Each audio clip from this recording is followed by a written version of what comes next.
event will start in a few minutes. Kindly occupy your seats.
பெற்றோர்கள் கவனத்திற்கு. இது மிகவும் முக்கியத்துவம் வாய்ந்த நிகழ்வு என்பதால் விழா முடியும் வரை அனைவரும் அமைதி காத்து தங்கள் இருக்கையிலே அமருமாறு பணிவன்புடன் கேட்டுக்கொள்கிறோம். நன்றி.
தமிழ்த்தாய் வாழ்த்து.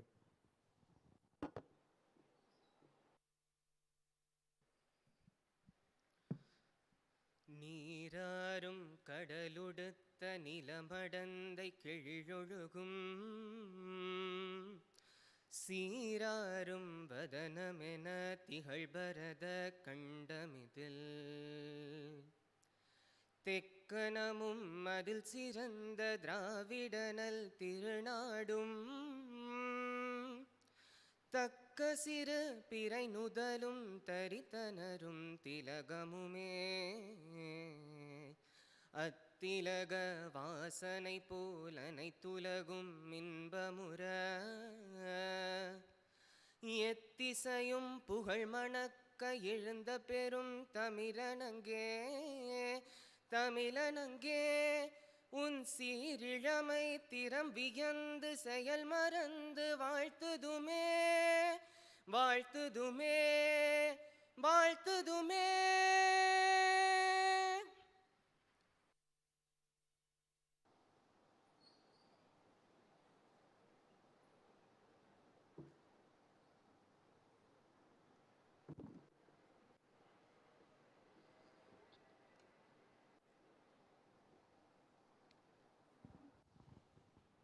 The graduation of Sri Ramakrishna Engineering College has been called to distribute the degrees in various programs at the college upon the candidates who in the examinations recently held for the purpose have been certified to be worthy of the same.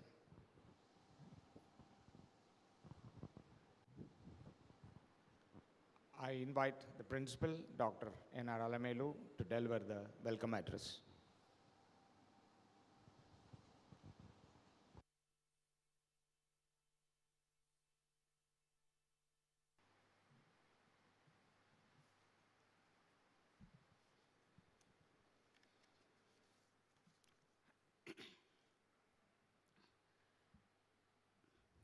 The distinguished chief guest of the day, Dr. Ganesh Devaraj, founder and CEO, Soliton Technologies, Bengaluru, Sri D. Lakshmi Narayana Swami, Managing Trustee, SNR Sons Charitable Trust, heads of the institutions managed by SNR Trust, heads of the departments, distinguished graduates, awardees, proud parents, members of the faculty, invited guests, press and media.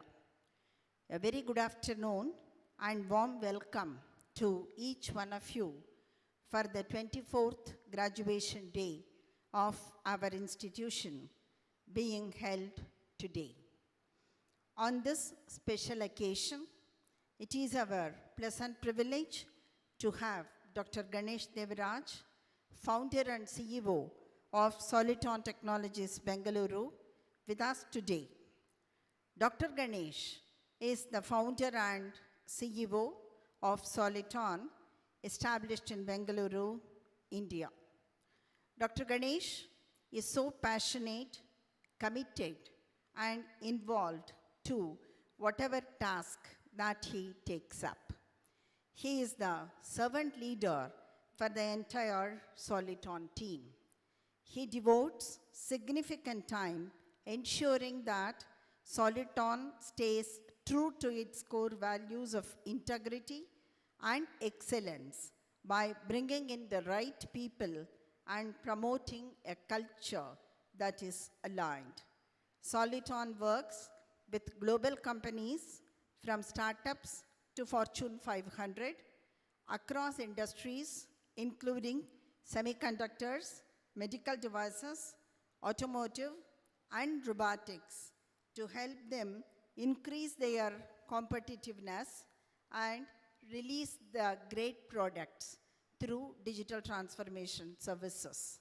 Soliton is certified as the best place to work, a certification which is recognized world over both by employers and employees. Dr. Ganesh obtained his PhD and MS from the University of Michigan, United States of America, and bachelor's in electronics and communication engineering from PSG College of Technology, Coimbatore. At this juncture, I take great pride in sharing to the audience that Ganesh was my student at PSG College of Technology, Coimbatore.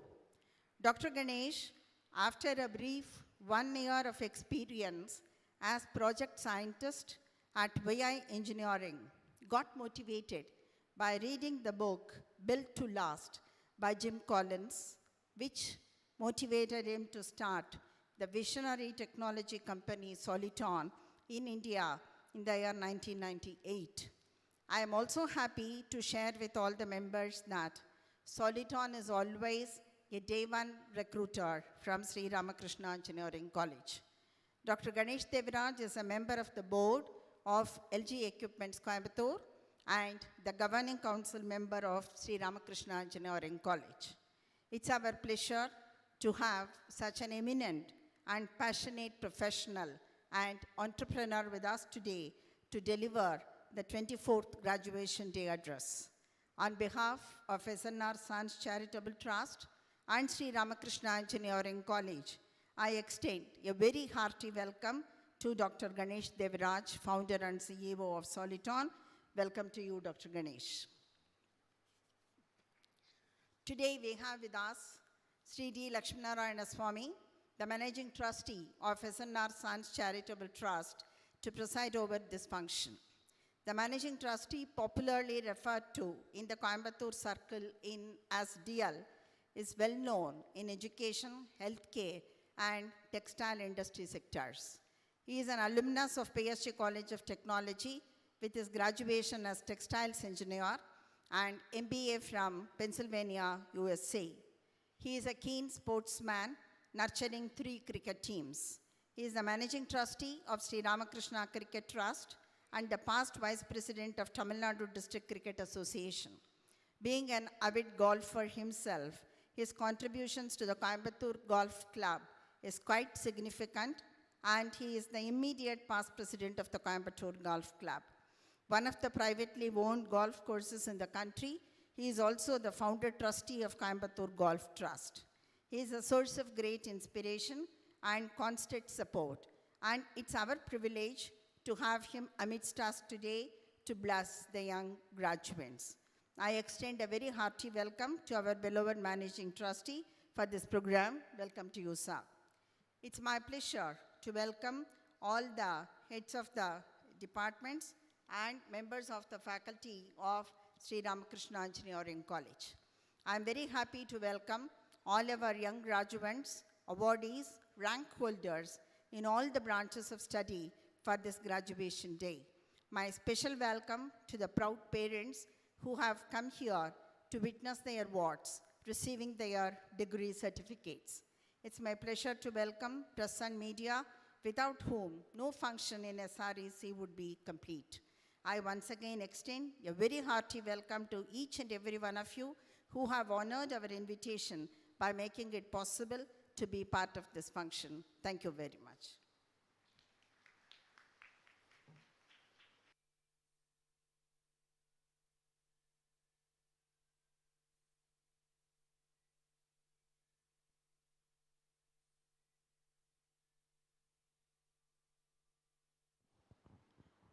I invite the Managing Trustee, Sri D. Lakshminarayana Swami, to deliver the presidential address.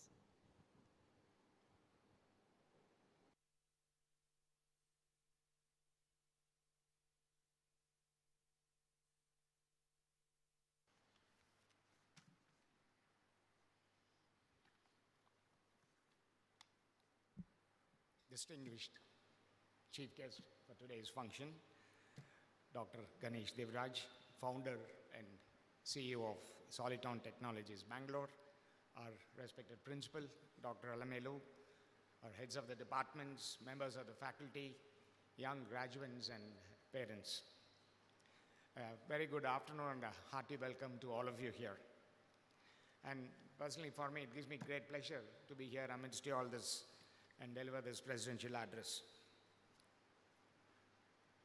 This occasion really marks a great day in the initiation of the graduates of this institution as they receive their hard-earned reward and are ushered into the new world and to be forces of development both nationally and internationally. The SNR Sons Charitable Trust was formed 4 decades back by the 4 sons of Sri S.N. Rangasamy Naidu to make his dreams come true. We are now the 2nd and 3rd generations at the helm of this trust. The trust is committed to the social cause of giving relief to the needy and providing quality health care and top-class education.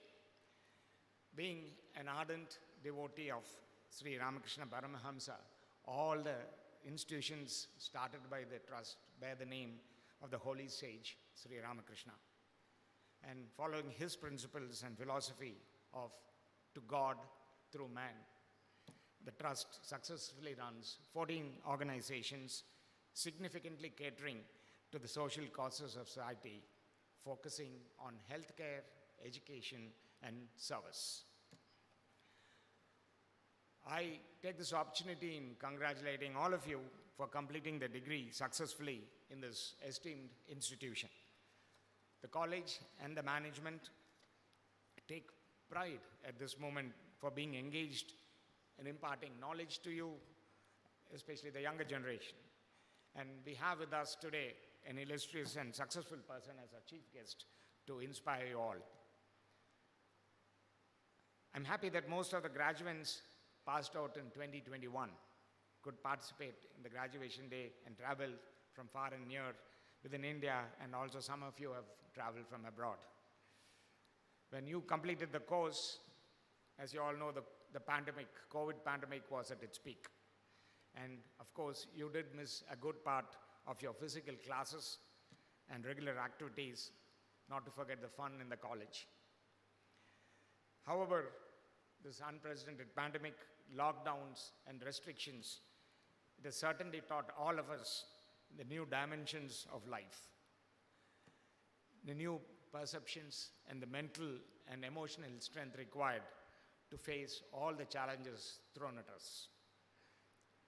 And all of you have gone through quite a bit of challenges also here, and in spite of these testing times, we at SRMC, the teaching staff, could support you for the teaching learning process, placement training, and also campus recruitment. Like they say, education and learning can provide only directions. This is what we have imparted to you, the best of our ability. It cannot guarantee you success. For that, you need hard work, discipline, and perseverance in what you're doing. And meaningful success will definitely come your way if you push yourself.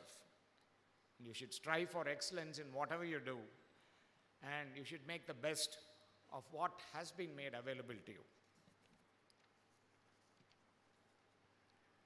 And I'm sure every one of you is happy and proud of the quality of education you received here.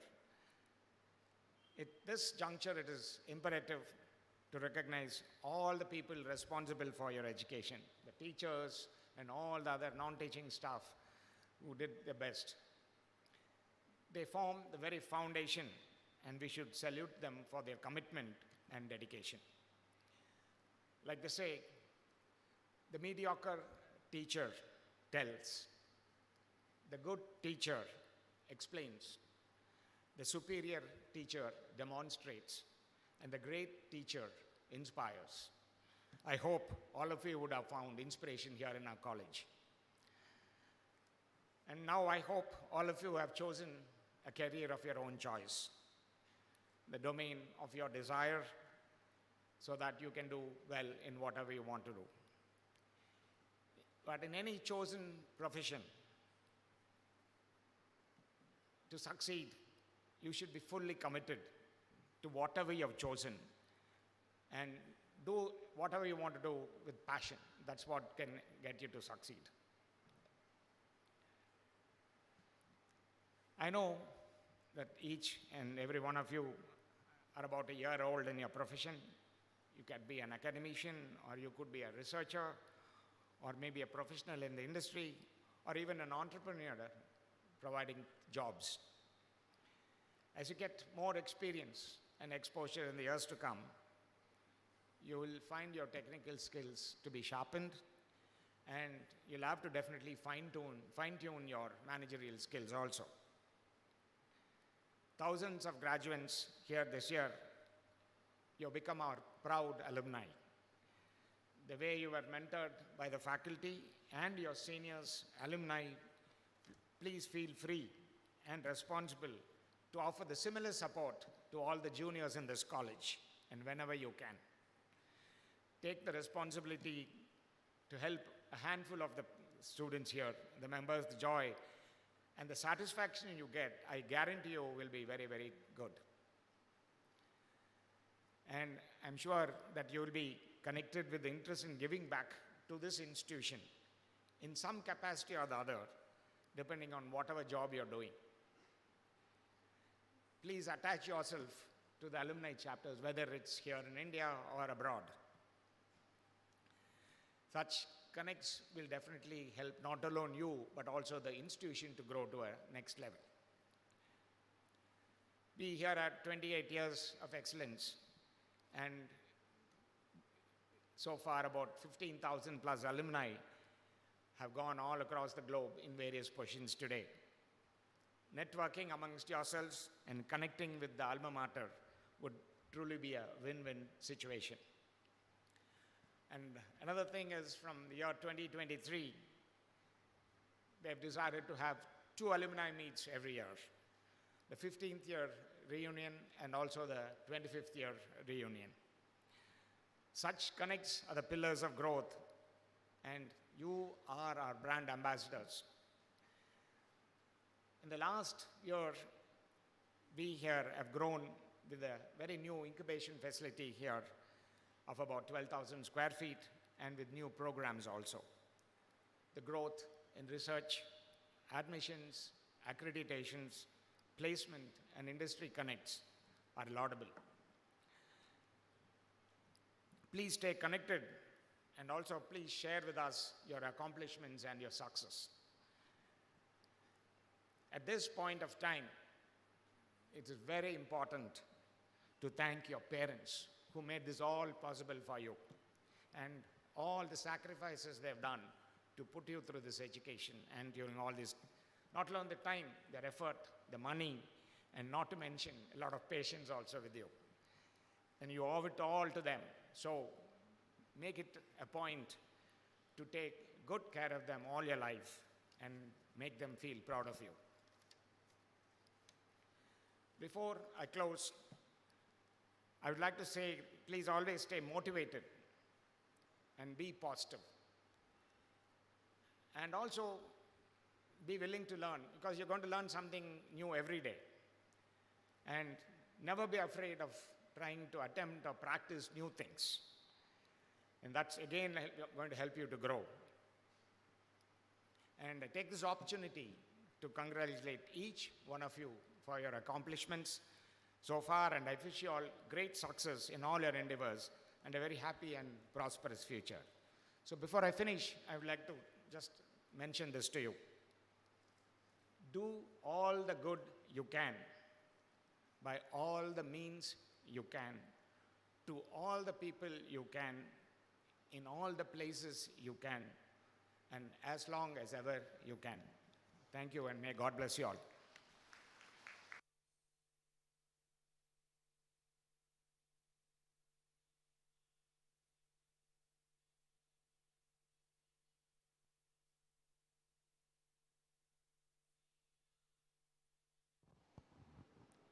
I invite the chief guest, Dr. Ganesh Deviraj, founder and CEO, Soliton, to deliver the graduation day address.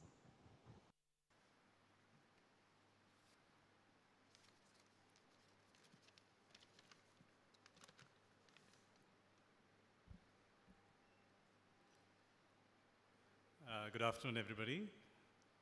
First, I'd like to thank Managing Trustee, Principal Ma'am, Vice Principal, and the faculty of the institution, first of all, for giving me this opportunity to come here and talk to all of you. And a warm welcome to all the students, parents, here today, and a big congratulations for your graduation today.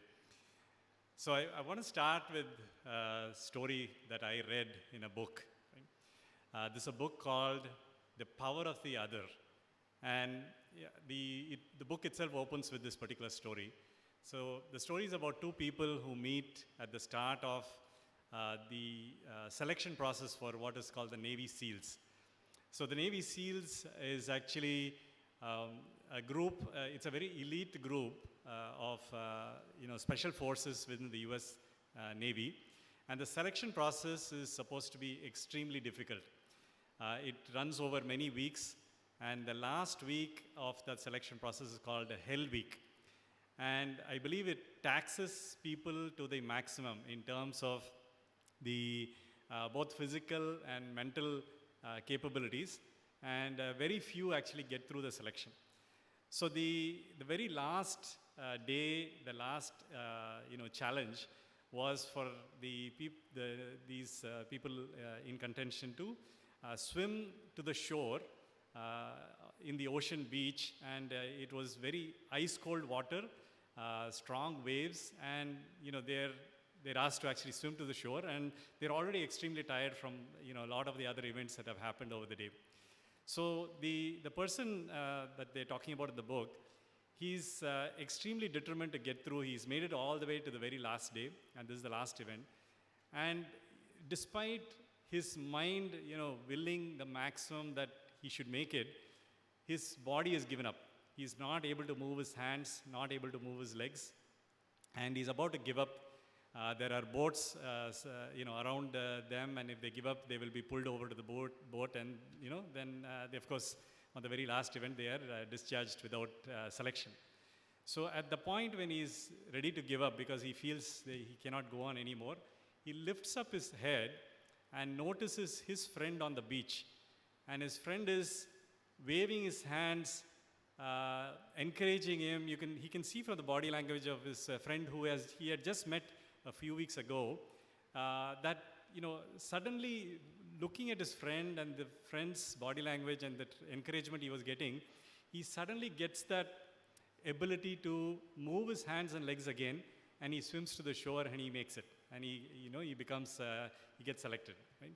So the book, actually, the author is talking about people like that, right? Where in their presence, you just see them, you feel the confidence that they give to you, that you are then able to step beyond what you think you are yourself possible, right? So in my talk today, this theme I will probably come back to again and again. So the power of the other is really important. Who do you surround yourself with? Who are the people who are there to actually take you beyond the limits that you think that you have, right? So that is a really important element. And not always the power of the other is a person or persons. It sometimes is also a book or books, right? You know that there are, in fact, millions of people around the world who will reach for the Bhagavad Gita, the Quran, the Bible, and other books when they are in moments of despair, confusion, anxiety, and they read a passage and they are, encouraged, they are lifted up, and then they can go back with energy and positivity back to, doing what they can. And there are books like this that you would go to again and again, and sometimes there are books where you read them once and it changes your life, right? It is a paradigm-changing experience, right?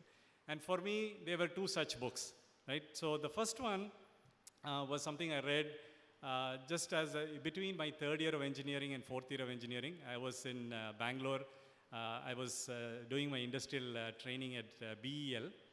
And I was staying near the Bangalore Public Library, and I had walked in and I was walking around the library and I noticed one book on a table.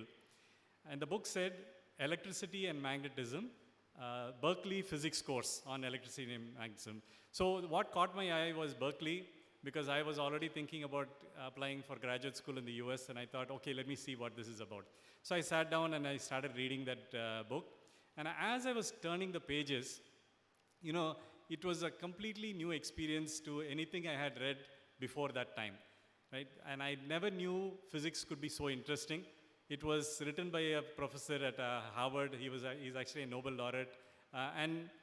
So this was a book that, suddenly awakened in me an interest in physics that actually took me all the way to finishing my PhD in physics some years later, right? And after that, I forgot to mention one important thing. So as I was reading that book, I don't remember at which page it was, suddenly I felt all the hair on the back of my neck standing, right? So it created such an emotion in me, and it's interesting that reading a book on electricity and magnetism, my body got charged, right? So there are times like this when there are books of this nature that can actually, inspire you, change your, the whole way you think about something, and then propel you forward for a long time.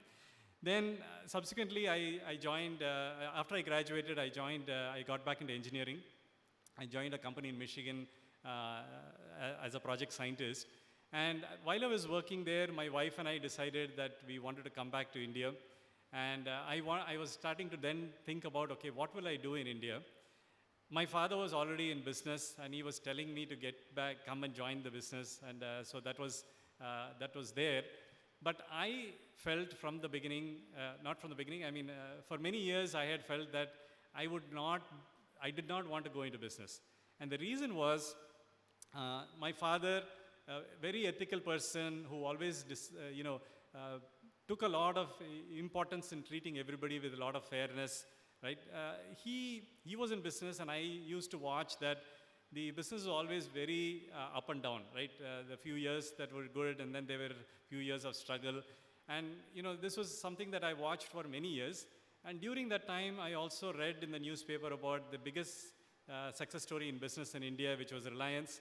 And the article I read talked about how the founder Dhirubhai Ambani had all the politicians in his pocket, and he used to be able to influence policy in a way that would favor his company over others. So I built this mental picture in my mind that if you have to be extremely successful in business, you have to be prepared to do unethical things, right? So that actually turned me away from this, from the idea of getting into business at all.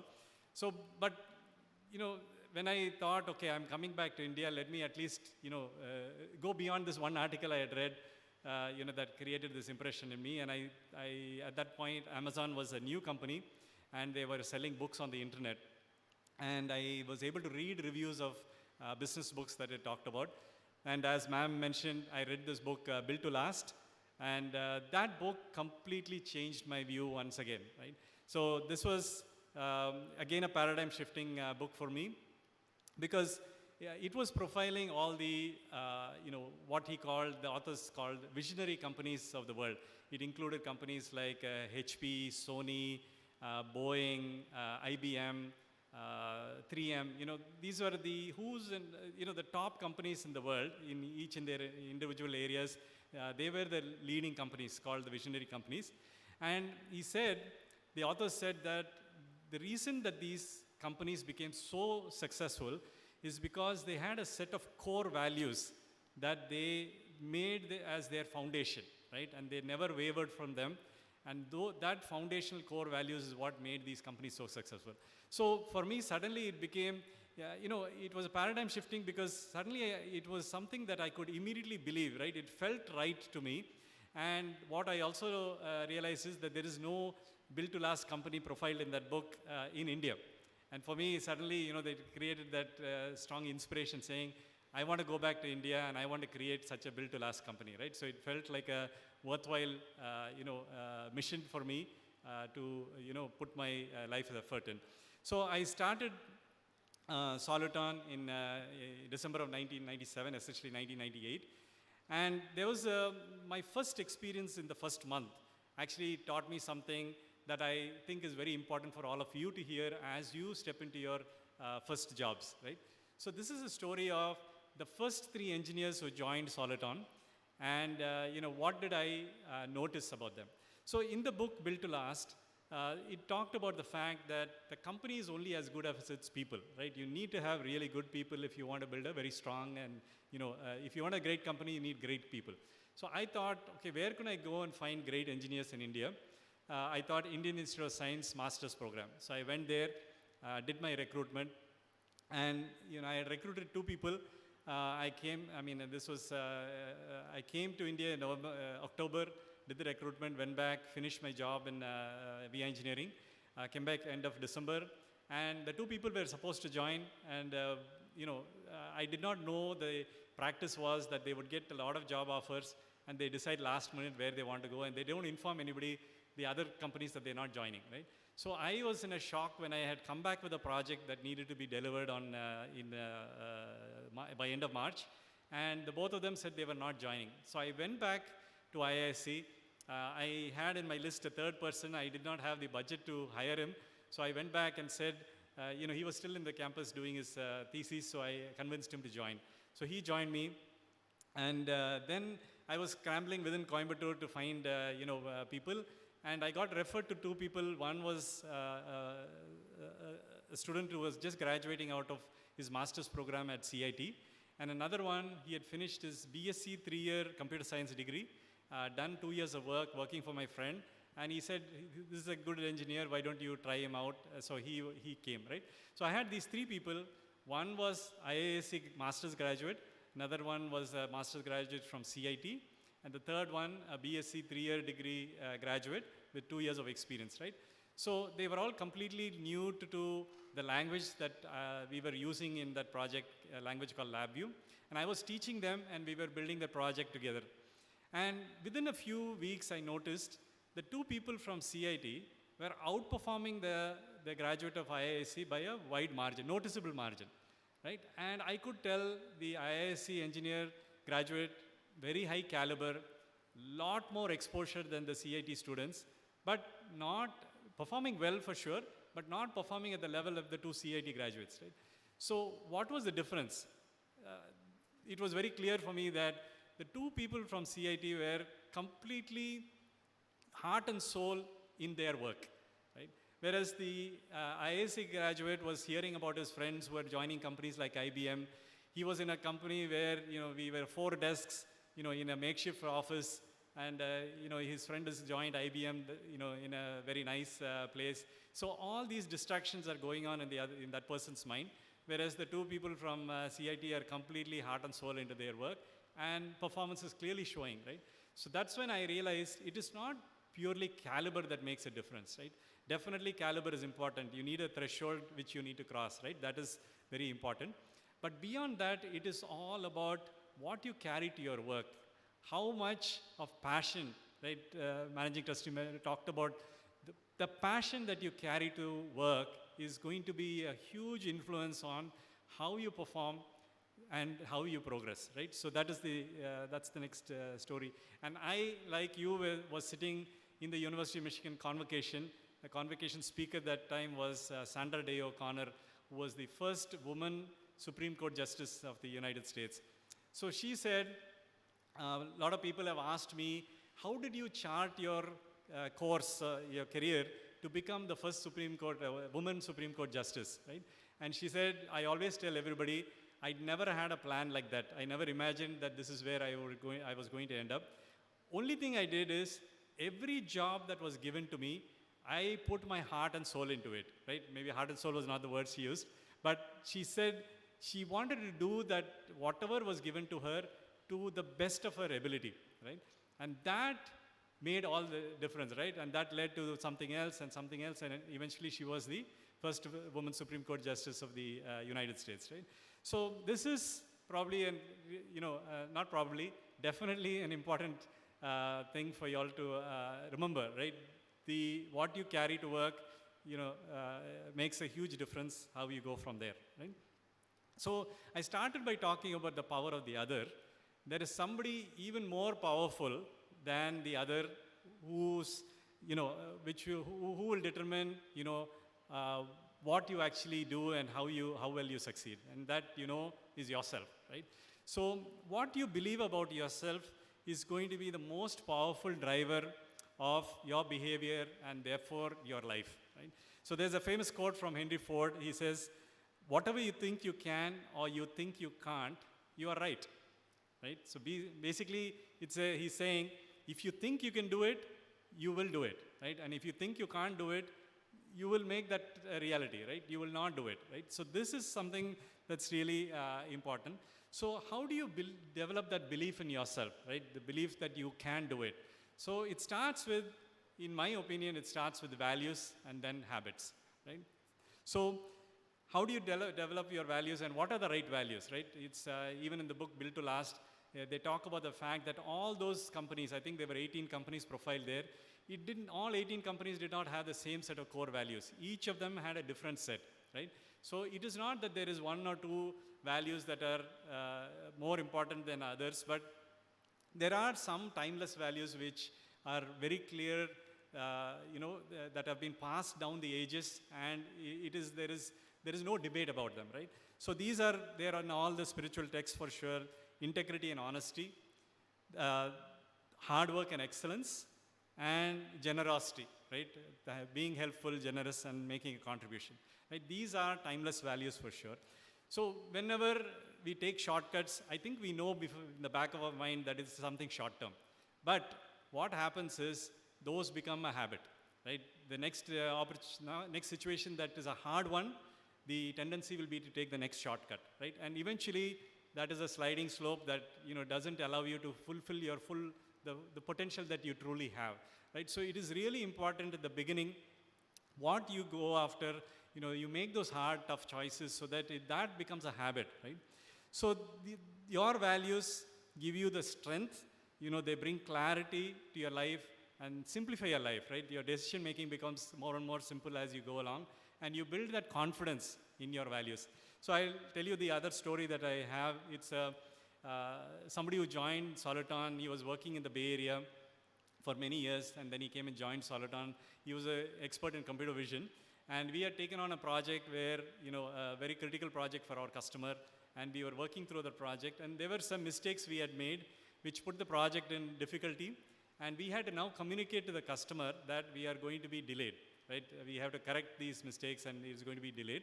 So he had this tough job of, communicating to the customer, and he had written up, the communication that had to be sent to the customer, and he showed it to me and said, take a look, I want to get your opinion about what it is. Here is somebody who clearly felt he should not say anything that is untrue, right? He's somebody for whom that honesty was very important. But he had written up in a very convoluted, roundabout manner that, I told him, why don't you just write very simply, here is the mistake we did, here is how we are going to correct it, here is how we are going to make sure that this doesn't repeat again, right? Just go ahead and say. Then he was very concerned. He said, what if they lose confidence in us? There is still a long way to go in the project. This is not something I feel confident about saying. I said, don't worry about it. Just go ahead, right? Just go ahead and write in a simple way, make it clear, and go ahead. So he went ahead and did it. He wrote that, sent it across. When the customer responded, he said, I understand the situation, and more importantly, I commend you for being open and transparent in this matter, right? So he was so excited when he got that reply back. He was telling everybody around, saying, this is what happened, right? So here is somebody for whom that conviction has grown, right? You go ahead, you be honest, you be truthful, you be open, and the outcome is good, right? Sometimes, of course, I know there will be situations where you're open and honest and you get punished for it, right? And then the tendency will be to go take the wrong path, continue after that in that wrong path.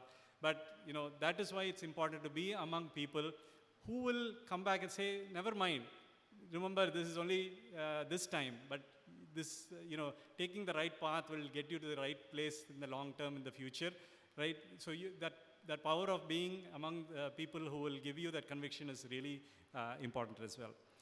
So the second thing that I want to talk about is the importance of what is called the growth mindset. So there are two views people generally hold, right? One is that you have a set of innate capabilities and you are good at some things and bad at some things, right? And that is a part of who you are. It is something like, it's almost like you're born like that, born with those strengths and limitations, and that's how you will go through life, right?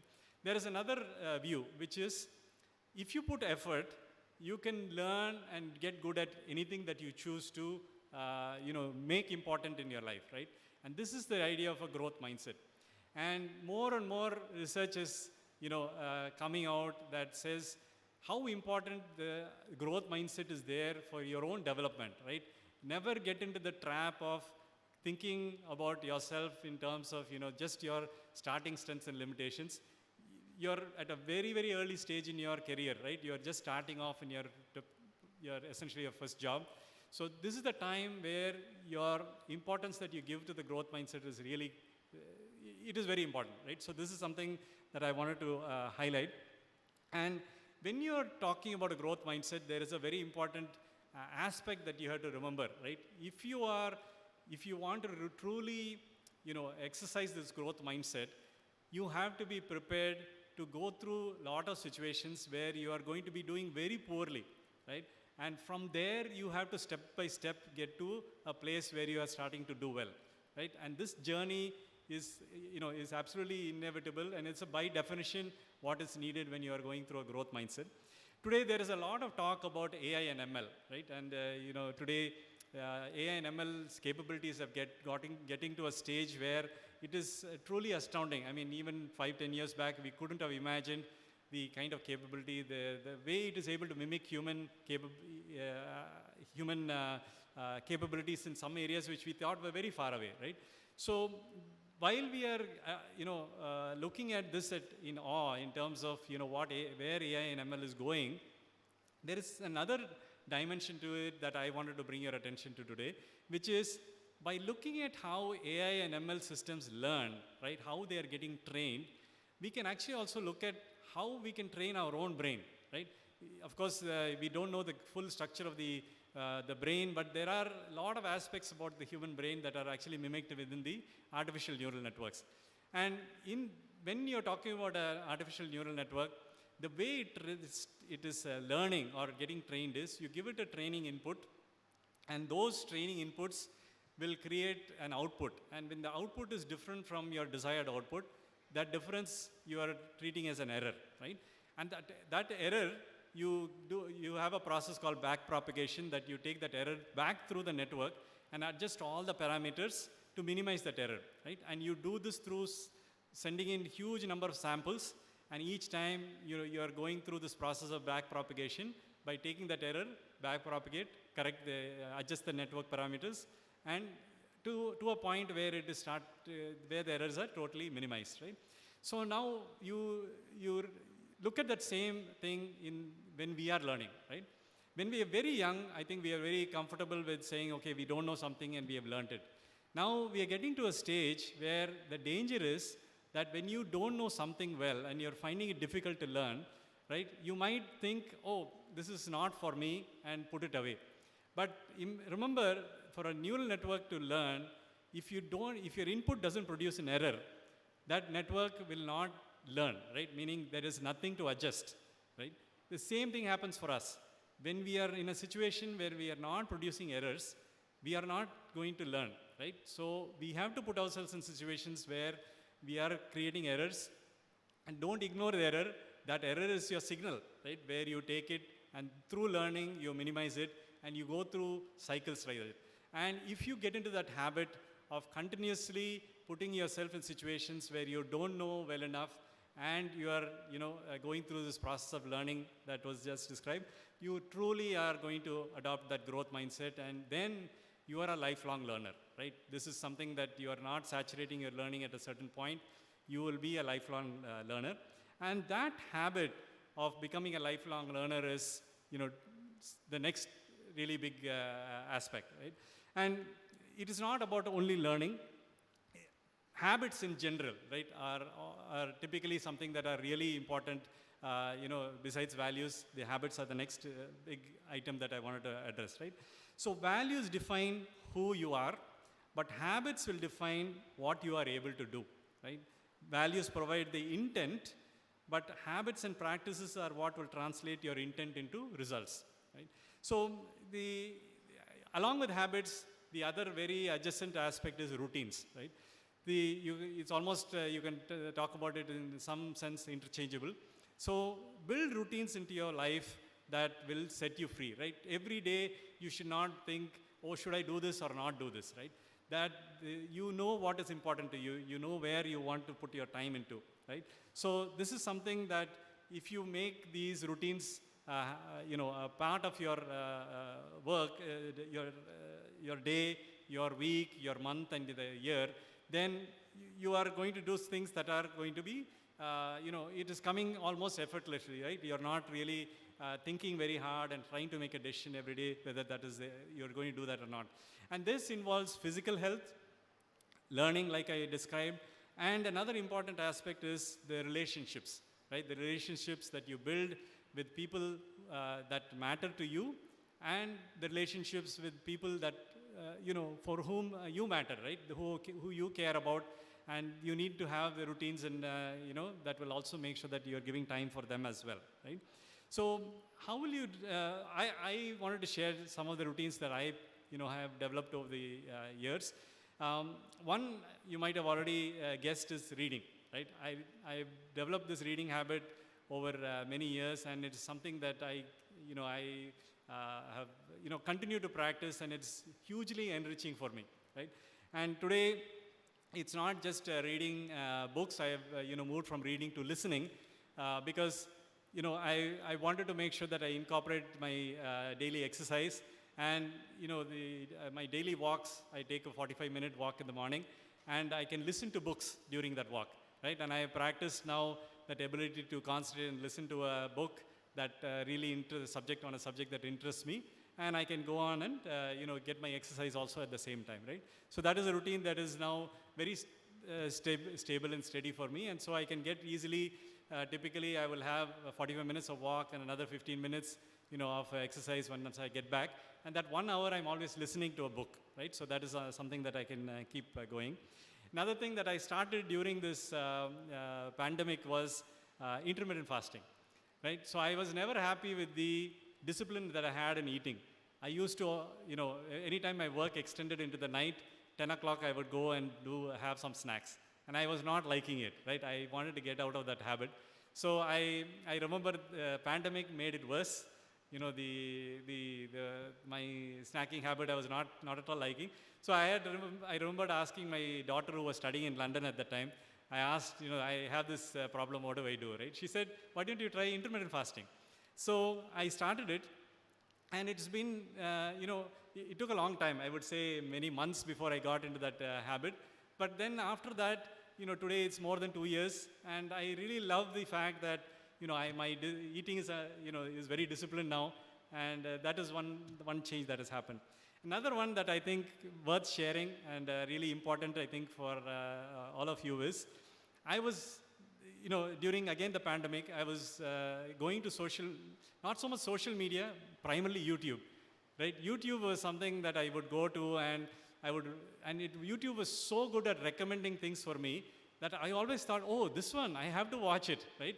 This is really important, and it kept going, and I started to realize, oh, I have to get rid of this habit. I really have to control my, the amount of time I'm spending on YouTube. So then I was already doing intermittent fasting. I said, okay, let me try the same thing for, what I'm doing with YouTube, right? So I created my own thing called Tribe, TRIBE. So that is time restricted internet-based entertainment, right? So any internet-based entertainment, I said I will make a restriction on the time that I spend on it. So 1 p.m. to 2:30 p.m. was the time I allotted. So it is lunch, and immediately after lunch, I said is the only time I will go to YouTube. And so that has again been something that has been a routine, and it has been again something that has freed me up, right? So I'm getting, what I want to watch, I'm able to do within that time, and the rest of the time I'm able to again be productive, right? So this is another one. So with all of this, I think I wanted to come to the last item, that is about contribution, right? So you are now a trained and qualified engineer. Yes, there is a lot more for you all to learn, certainly not taking that away, but you now have the foundation, right? You have the skills and the qualification that has prepared you for a productive life, right? You have to realize now that you are one of the fortunate few to have come to an institution like SREC to get a degree from here right? You know number of millions of people who are there in the country, and how many get an opportunity like you have currently, right? So this is something. Now, how do you take this opportunity, and what do you do with your life next, right? Now, there is something that is going on that we are all, of course, hearing about a lot. We are in the middle of a crisis, right? And it is growing year on year. You all know what I'm talking about, right? The climate crisis. We have used the earth as an infinite sink, right? We thought, this is an infinite sink. We can, put all the carbon dioxide that we want into it. We can pollute it with all the plastic we want. And, it's too large and we will not see any effects, but we are now starting to, right? It's creating huge issues in terms of climate change. In terms of just plastic, I read something very recently that shocked me, right? Microplastic is now getting into the food that we are eating, and I believe they found now microplastic in mother's breast milk, right? Going in that the babies are now having, right? So this is now getting to a stage which is extremely dangerous, right? We cannot treat the earth the way we have been treating all these years. And how are we to solve it? I believe engineers have a huge role to play, right? You have a huge role to play in how we are going to come out of this crisis. Climate crisis, the weather change, the changing weather patterns, the raising ocean levels are going to possibly displace millions of people. We are going to have potentially refugees, millions of refugees moving, and we will probably see a crisis that we have the world has never seen before, right? These are possibilities, and as engineers, I think we have to do our very best to see how do we actually prevent this from happening, how to mitigate these things, reduce the effects. So I think you all have to recognize that you have a role to play in finding solutions to decarbonize our energy system, and I believe that each of you have a very unique role to play, right? You may be thinking that, okay, there are these, maybe there are a few scientists who are going to make all the solutions. Why should I worry about it, right? But I want you to recognize that you have something unique that no other scientist has. And that uniqueness is your specific set of experiences, the specific set of things that you are going to encounter in your life. And that may create, an idea that only you will get, right? Nobody else will, right? And you have to be aware of this and run your life with that understanding, with that awareness, right? So put yourself in such situations where you are stretched, right? Where you have to actually really think that, okay, I am going to be this person who is going to find this, one important breakthrough that is going to save the world, right? Keep that in mind and, go through life, with that kind of, feeling in your mind. Then I know that you are going to do something, great, right? So believe, and, it will happen. So when so to conclude, when I say, when you think about the power of the others are in all kinds of places, right? You are talking about situations everywhere that you are going to find others. So I want you to think about the very careful choices that you should make when you join a company, the company that you join to work, the people that you associate with, right? The experts that you bring into your own network, the leaders who you will spend time with, right? The mentors that you cultivate a relationship, and the close family and friends who you build as your support network, right? These are all important others, and these are going to be really influential in your lives and have a huge effect on your life, right? And so in conclusion, nothing of value is created without time and effort, right? You know that very well, right? And you have now, each of you, invested 16 years, right, of your life in yourselves, right, in developing yourselves.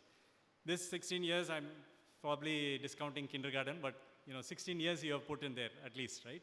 So you have invested the 16 years in developing yourself, and all these years, your parents, your teachers and well-wishers have provided that scaffolding for you, right?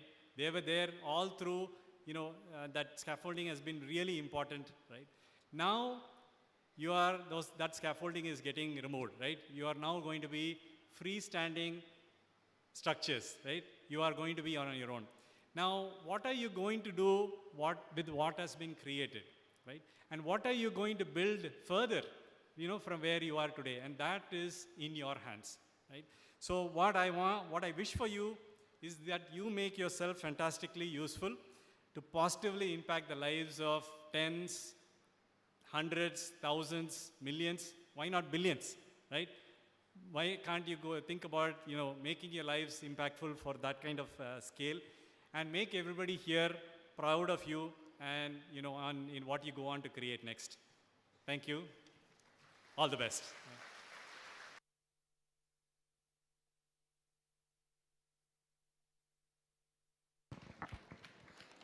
Thank you, Dr. Ganesh Devraj.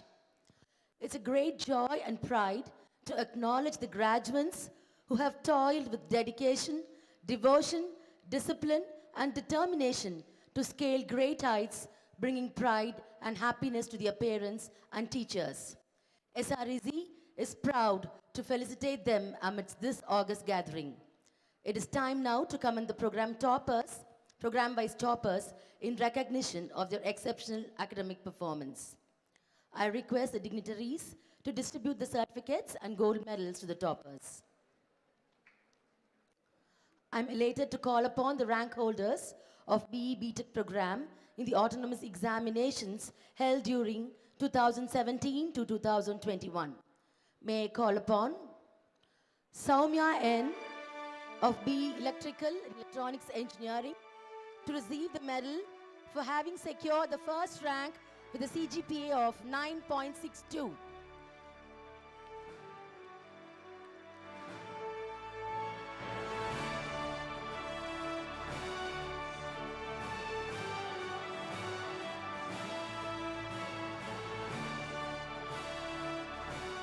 May I now call upon Chitra R of BTech Information and Technology to receive the medal for having secured the first rank with a CGPA of 9.19.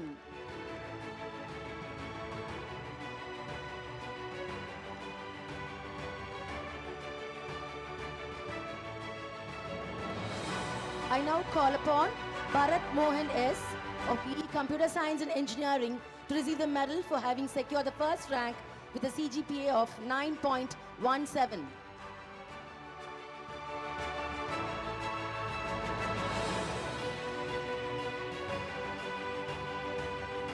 May now call Vignesh R of BE Civil Engineering to receive the medal for having secured the first rank with CGPA of 9.05.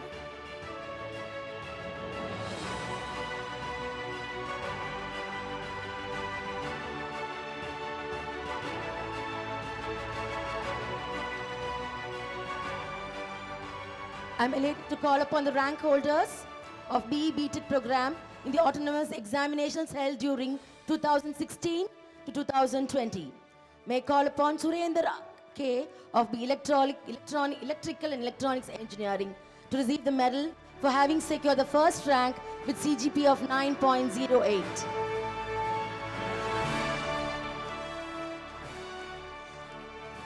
I now call upon Priyanka R of BE Biomedical Engineering to receive the medal for having secured the first rank with CGPA of 8.8.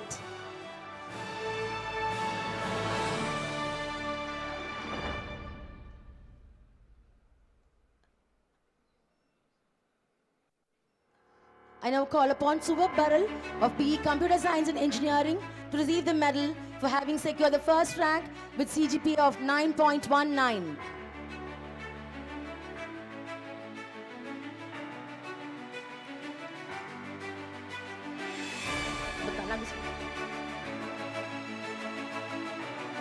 I now call Bhakya of BE Civil Engineering to receive the medal for having secured the first rank with CGPA of 9.23.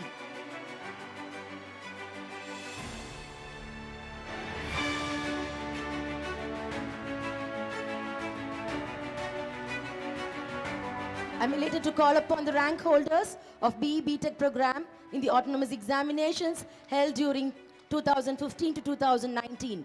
I call upon Vishaka S of BE Electrical and Electronics Engineering to receive the medal for having secured the first rank with CGPA of 8.76. I call upon Chanmadi K of BTech Information and Technology to receive the medal and for having secured the first rank with CGP of 8.41.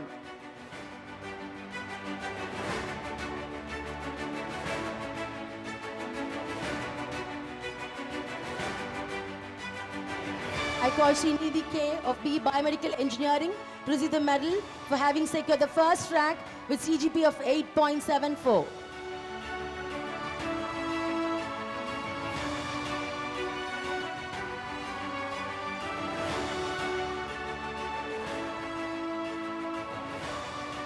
We now call upon Lakshmi S of BE Computer Science and Engineering to receive the medal for having secured the first rank with CGPA of 8.79.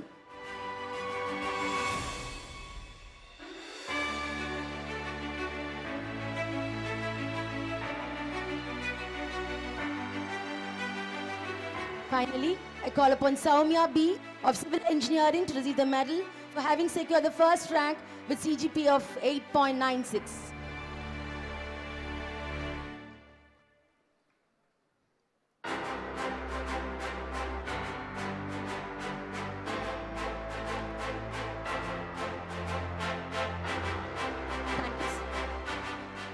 Thank you, sirs. Thank you, ma'am.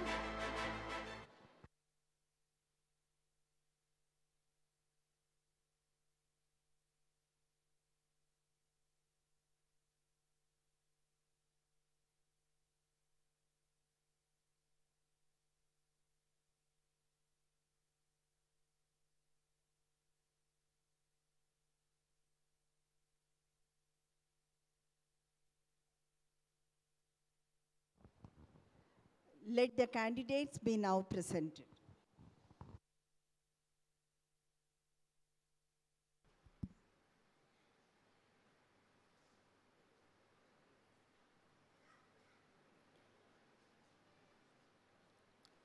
I, Professor Kadirvel Chinnaswamy, present unto you the candidates in person in the discipline of Electrical and Electronics Engineering who have been certified after examination to be duly qualified to receive the degree of Anna University, Chennai.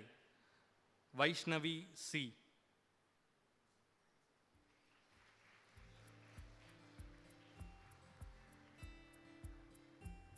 Gopi Krishna S.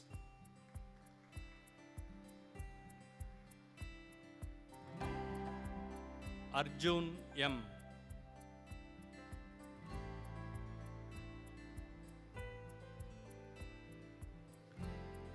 Kirtana T.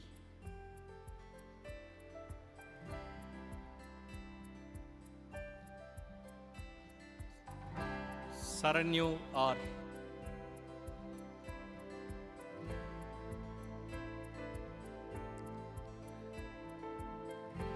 Akhil A.M.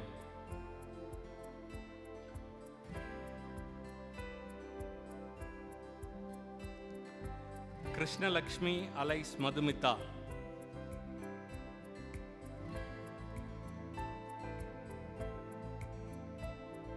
Kriti P.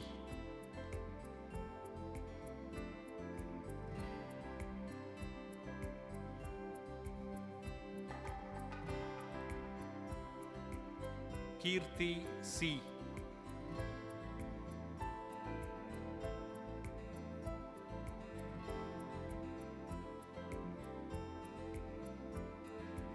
Parameshwaran P.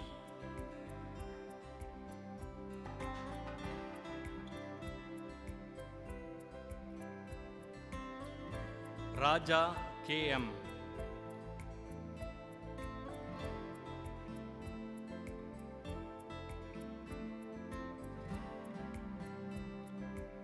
Vishwakshena T.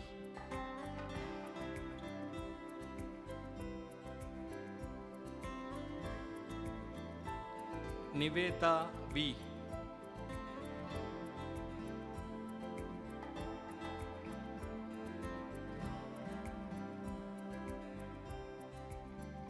Shalini R.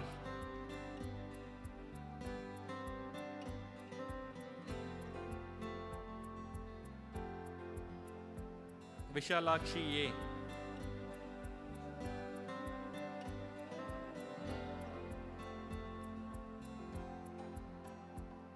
Saran J.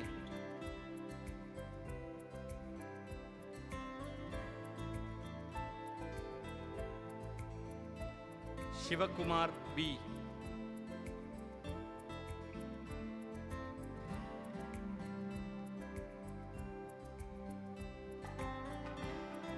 Kavin Shantanu T.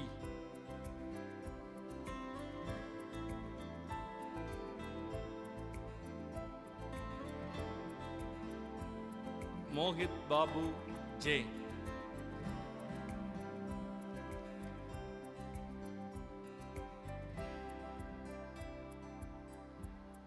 Darini K.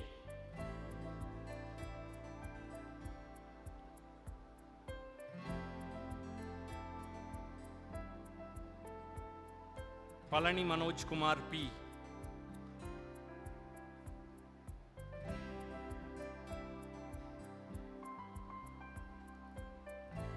Balu Mahendran SR.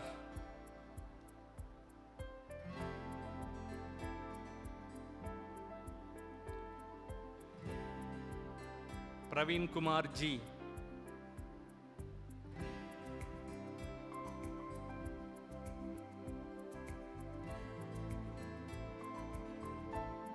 Mukilan C.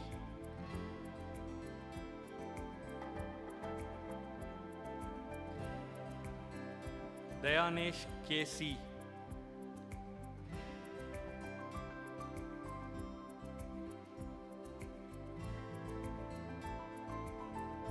Monisha GG.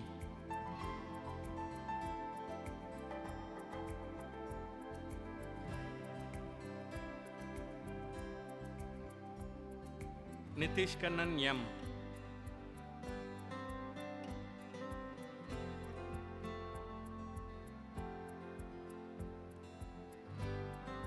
Ram Nirmal Kumar M.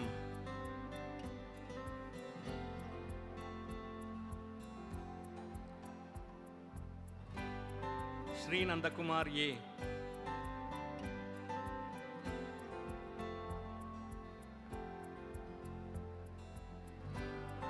Sridhar M.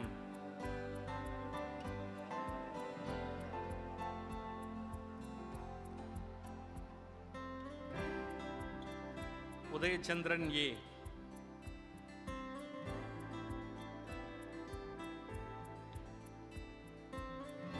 Vivek PN.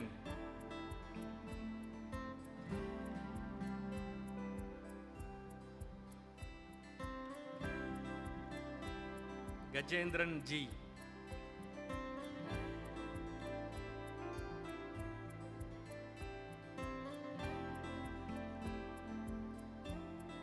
Magesh CG.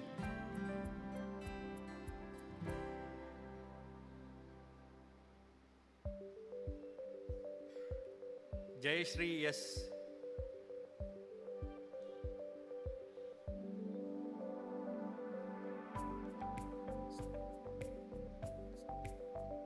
Soundarya KS.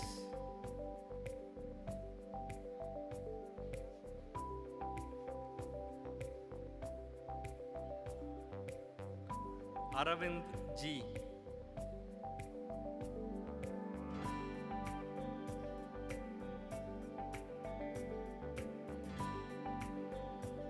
Subramanian A.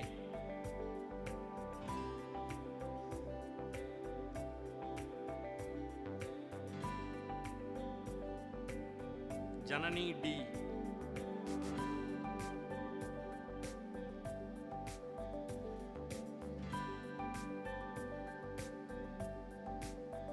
Jayashree V.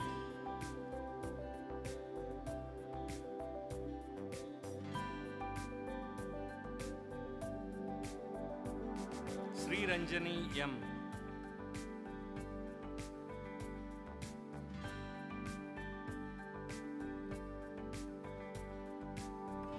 Sunil Sairam A.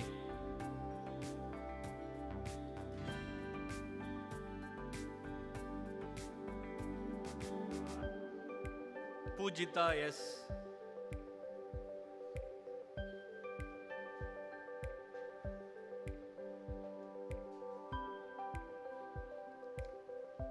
Yamini R.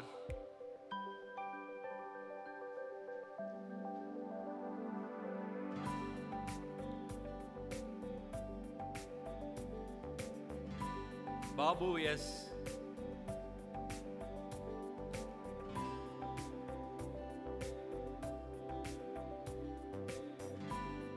Indumadi R.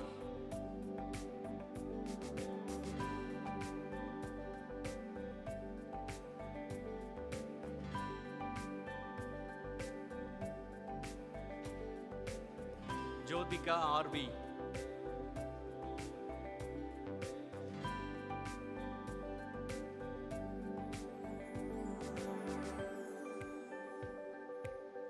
Catherine Priya A.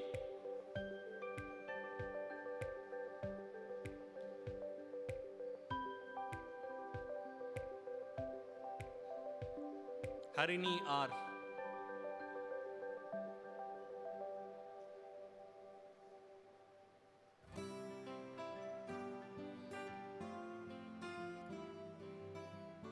Vishnu Prakash J.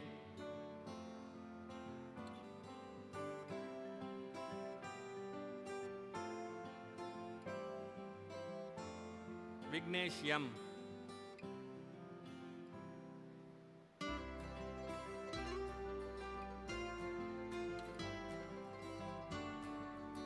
Ram Manoj JP.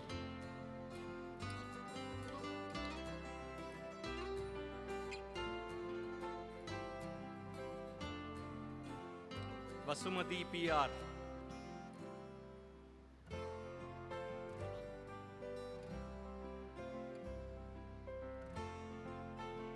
Sureka A.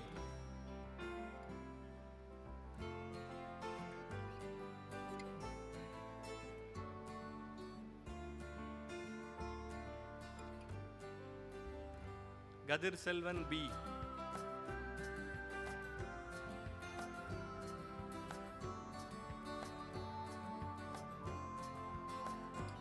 Naveen Kumar S.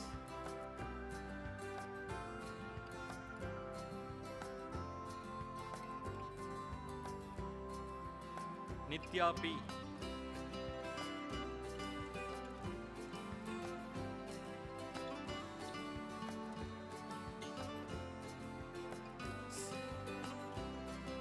Syed Ibrahim Badusha TM.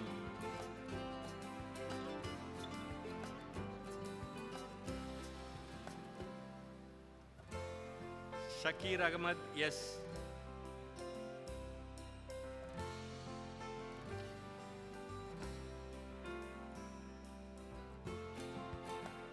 Nikhil Kumar S.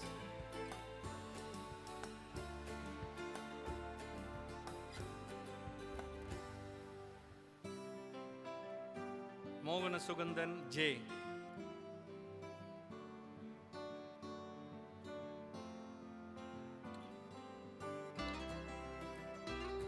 Shajid Ahmad K.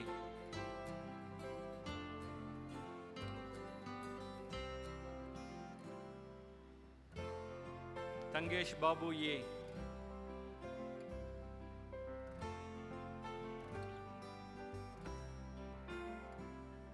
Naveen Prashad T.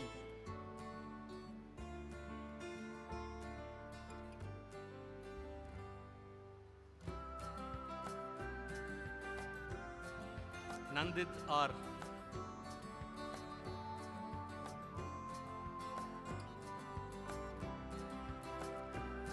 Bharat Vignesh JK.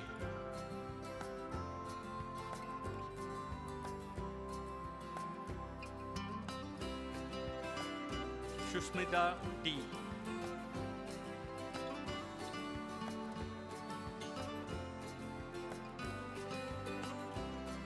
Monica T.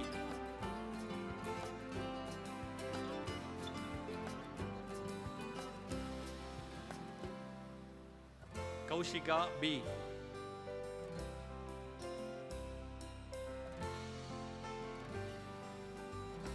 Gaushika M.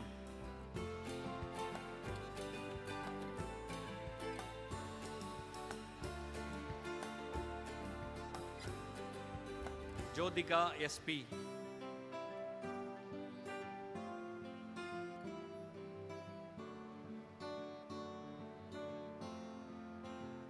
Ashmita P.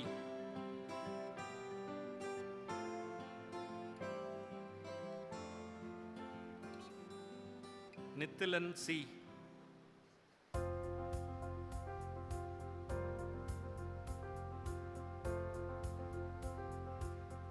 Prakash P.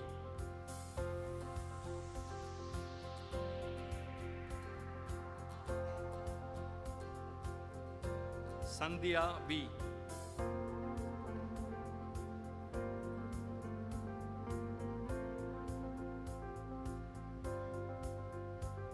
Harish Kumar R.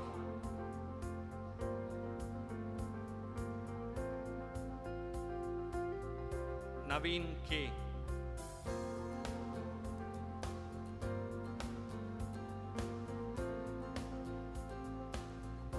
Madhumita M.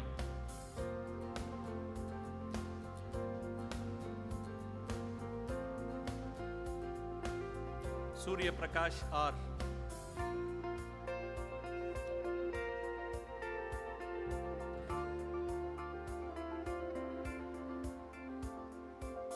Sujit yes.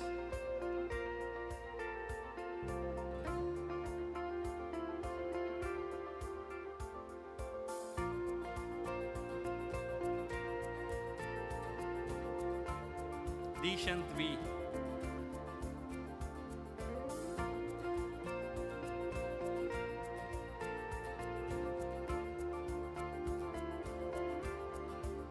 Jyoti Shekhawat.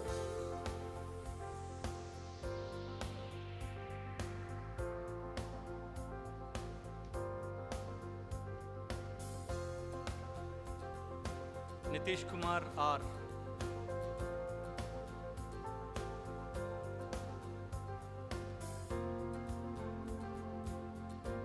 Prasanna M.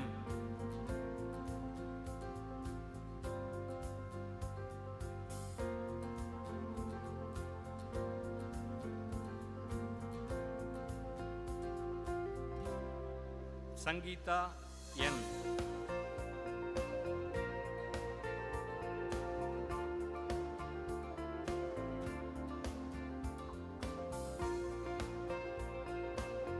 Sri Janani O.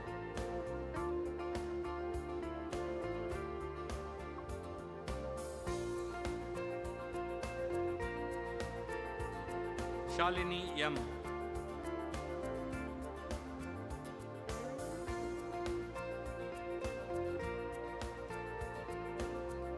Tamilinian MS.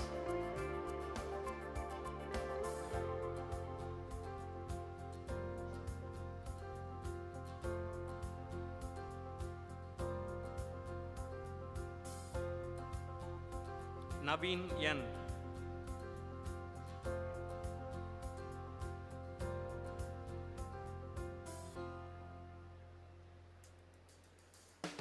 Arjun R.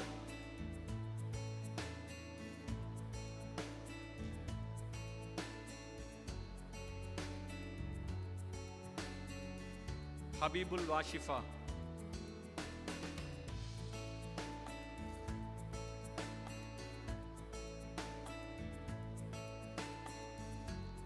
Srihari P.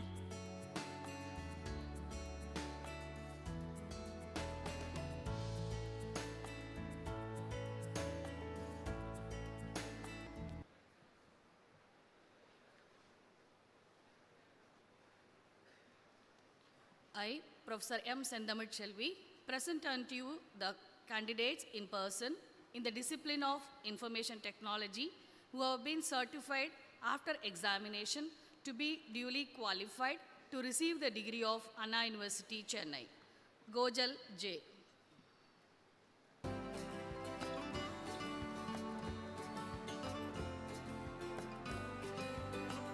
Nandini P.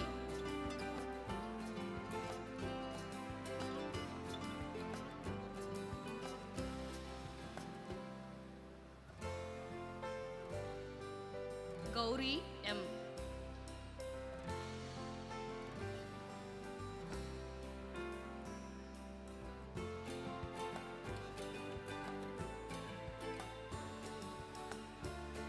Jamal Rabia.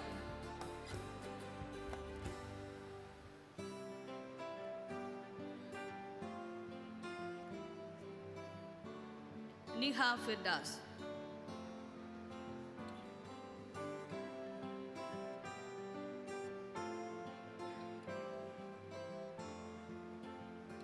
Gokulan S.S.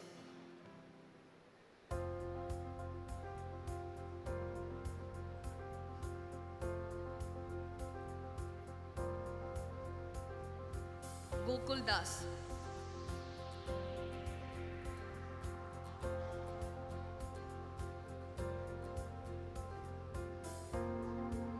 Gopinath B.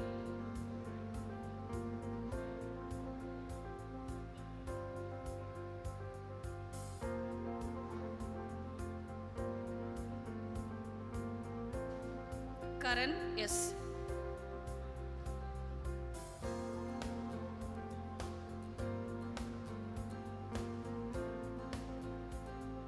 Akash B.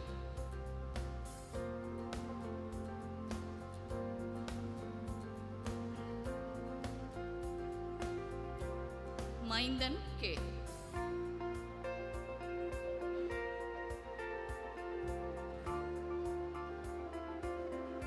Charumati K.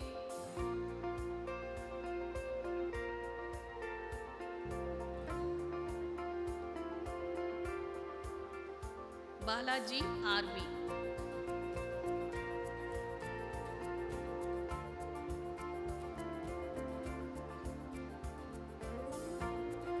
Dharani K.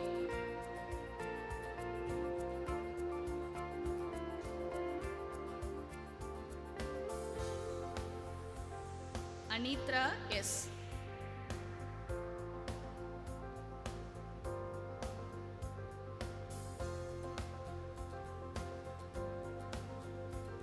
Aarti Setu.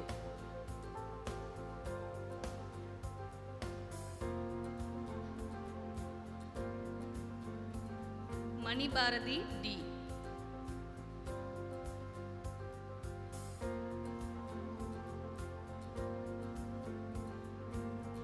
Ilakya K.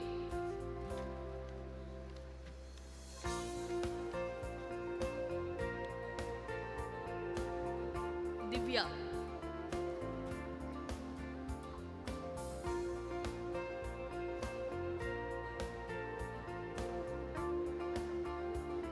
Priyanka A.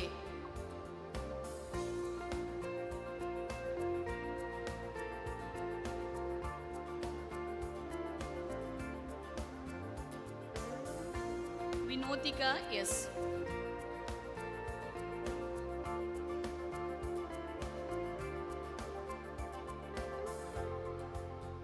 Sona R.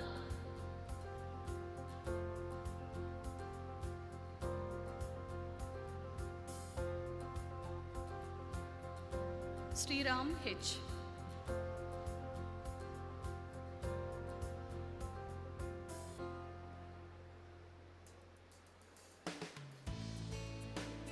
Ritish R.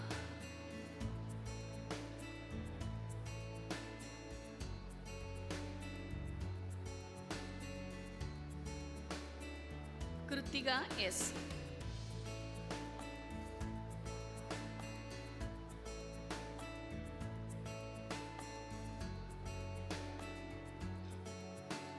Darsini R.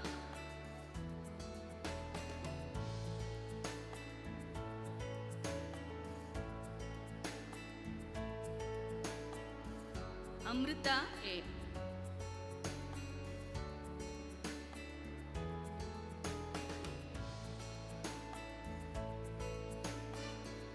Niveta S.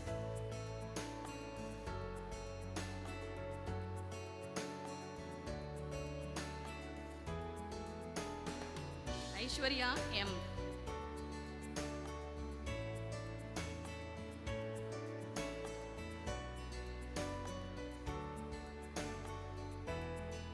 Niveta M.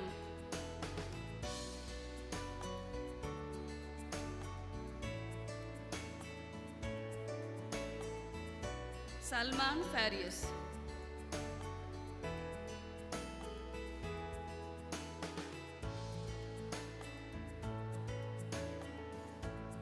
Aparna R.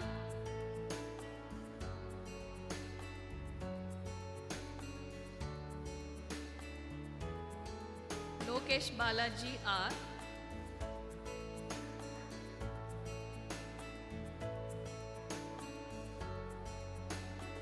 Suresh R.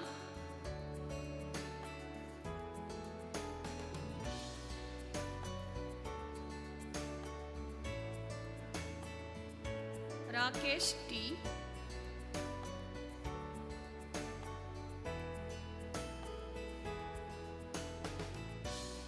Soundarya K.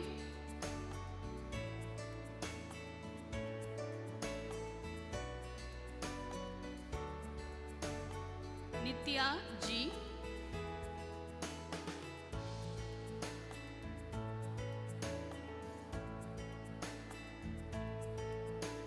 Mukilarasu M.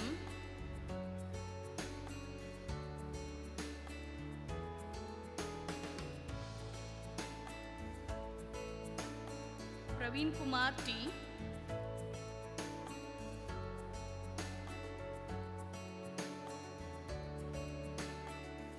Nitish KG.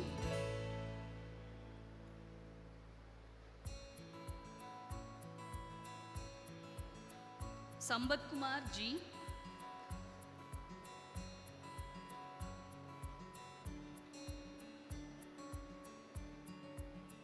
Jayashree D.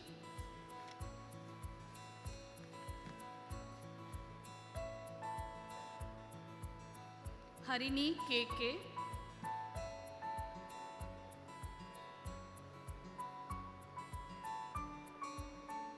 Ragul M.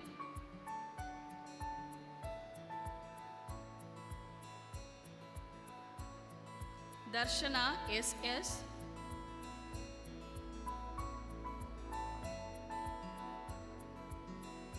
Jayasuriyan D.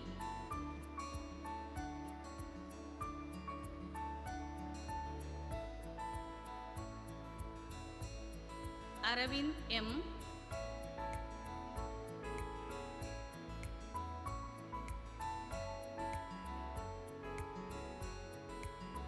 Hari Sushant KS.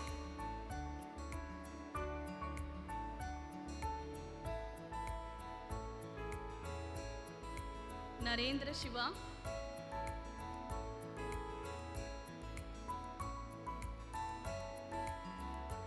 Sri Hari B.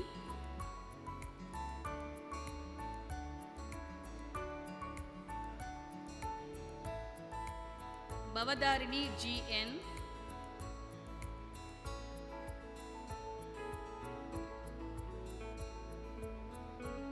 RTS.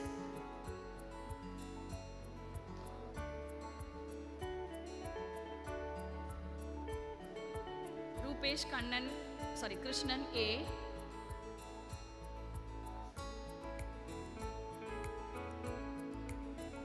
Nikita M.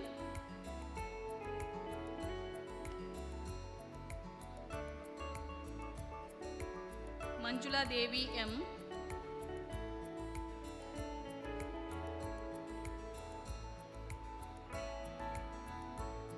Sandhya Nikila.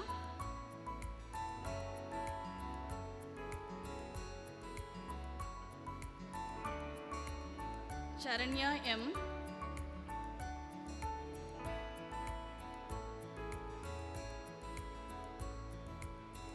Dhanushri CS.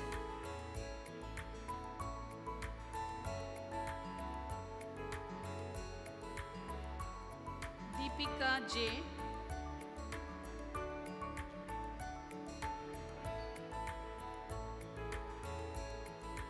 Soumya N.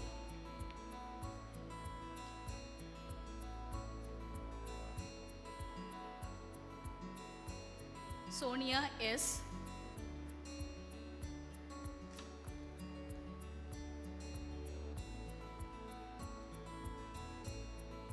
Abhinash R.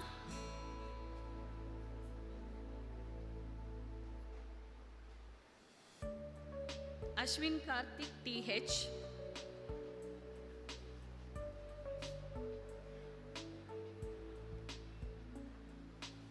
Nikhil Vijay S.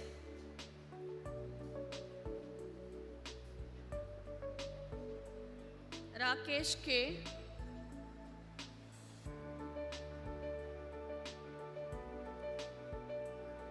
Niranjan B.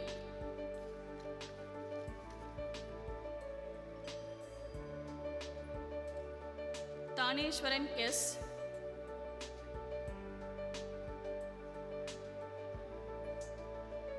Ravi Prasad JS.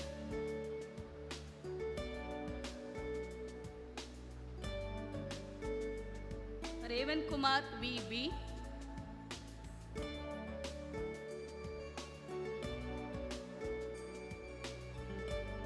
Ritu Varshini.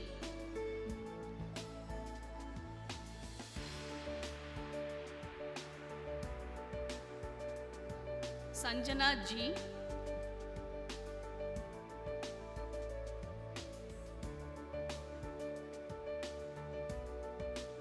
Sai Pavitra R.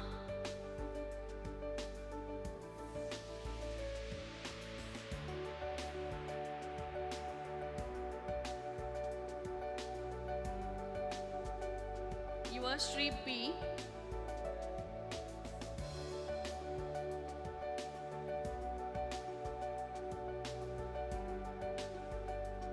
Sweta R.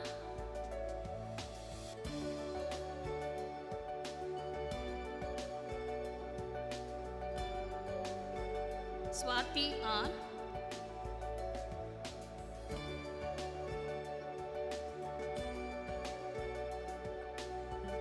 Shruti N.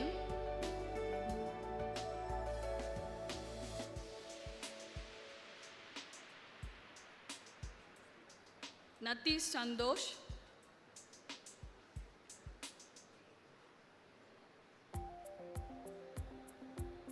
Vishalini A.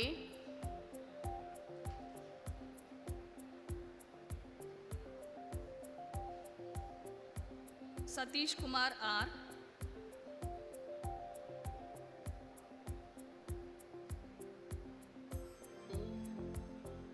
Keshav K.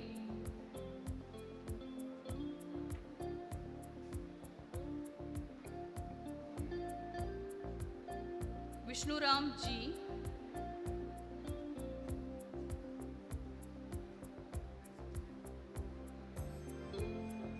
Yogender T.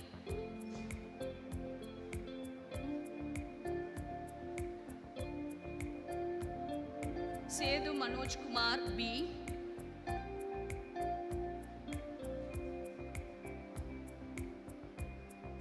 Tarun Lingesh R.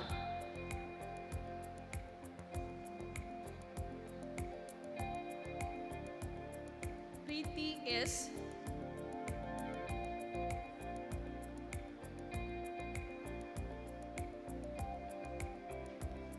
And Shiva Shivani B.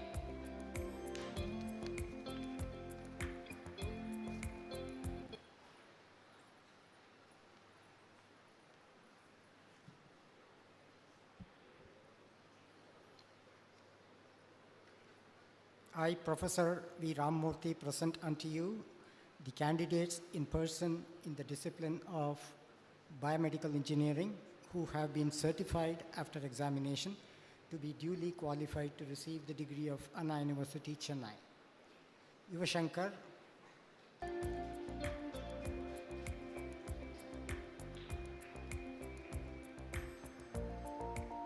Sanjay T.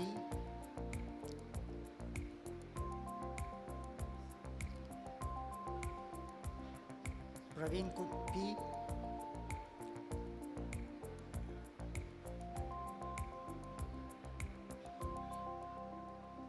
Bhuviji R.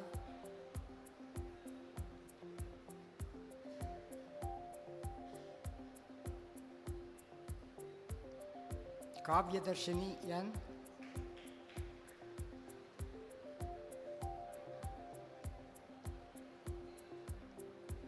Madhumita M.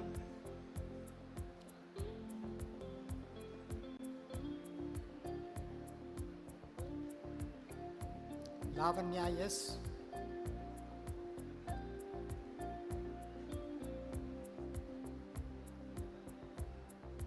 Srividya R.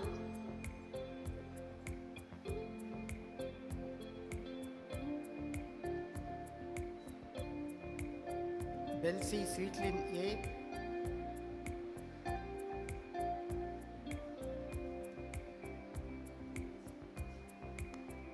Kurshida V.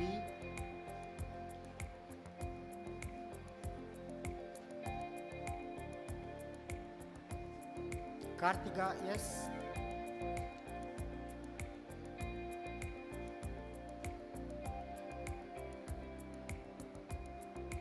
Aarti K.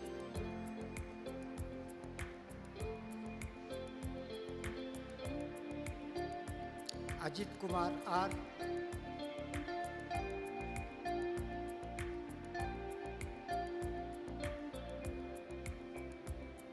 Abhishek M.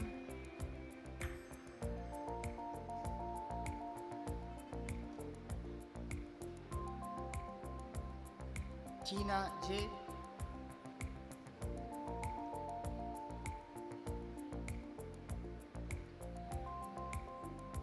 Priyadarshini M.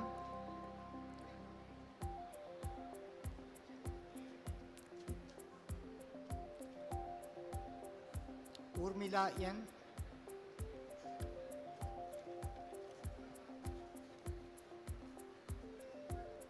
Meenal S.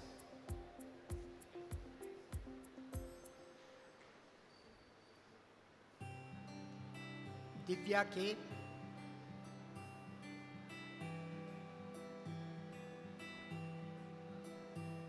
Anushali D.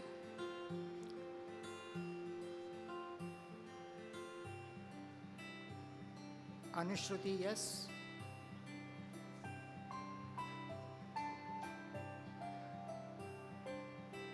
Hema S.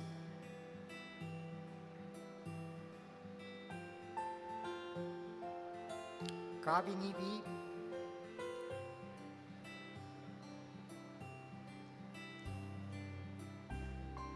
Sri Durga V.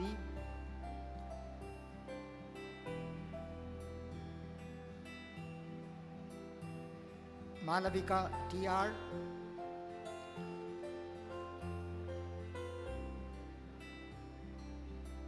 Immaculate Cecilia E.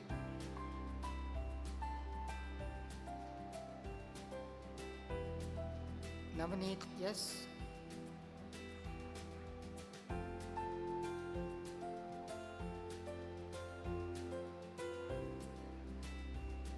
Rahini M.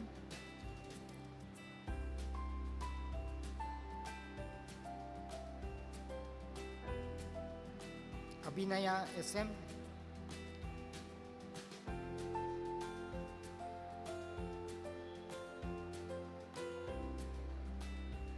Rashini Fatima H.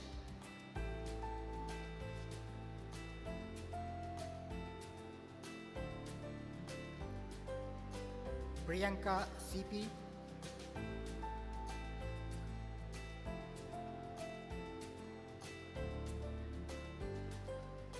Kirtana MC.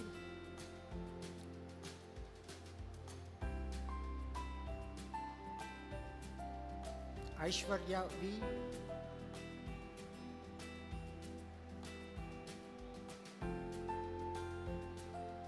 Brunda BK.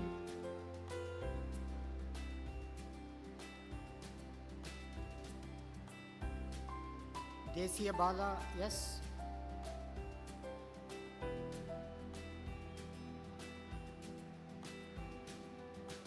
Sangeeta B.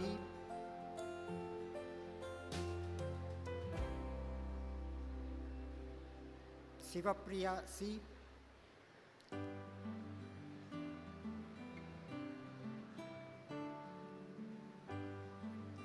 Devaraj K.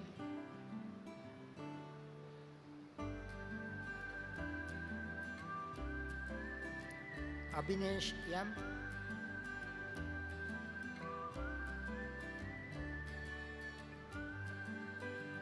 Nitish Kumar A.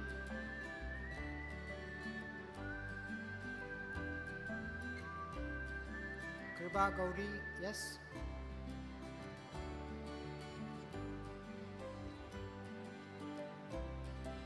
Vaishali R.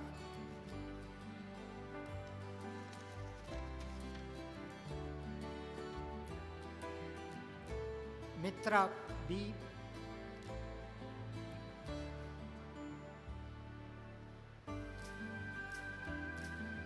Pritika C.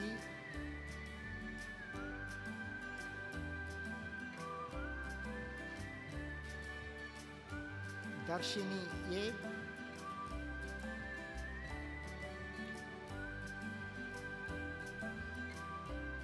Gayatri K.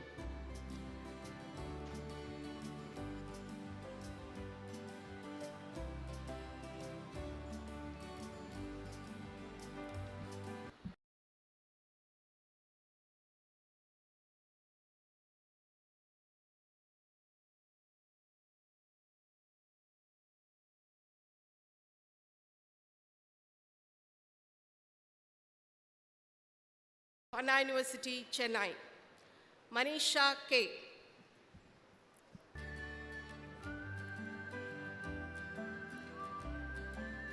Prakash B.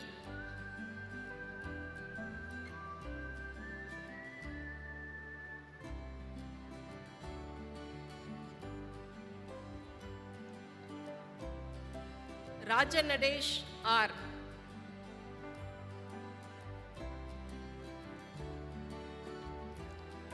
Akhilayan J.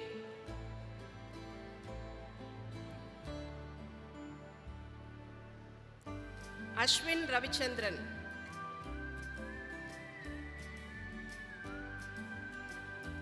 Balaji C.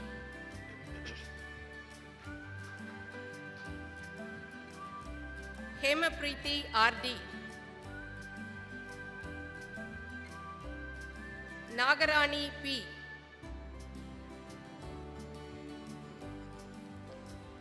Ashraf Raj C.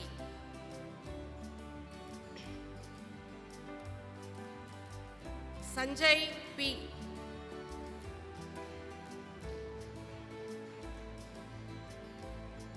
Saravanan R.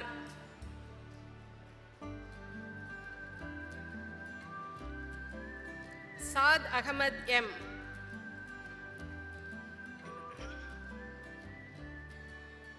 Sudarshan S. Dhanashri Chandrasekharan.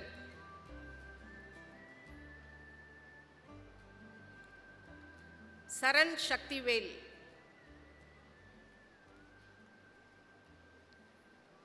Mugesh MS.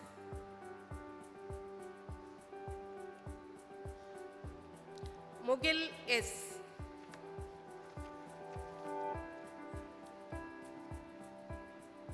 Shri Nivedita Kane. Sweta M.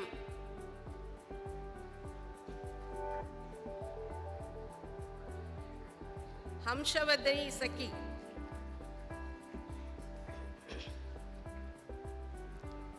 Dharani A.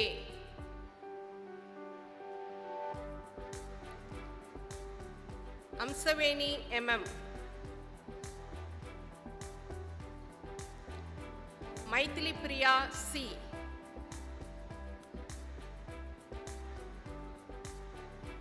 Sandhya J.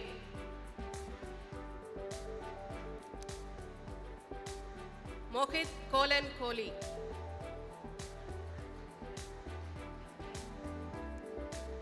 Bhavadharani S.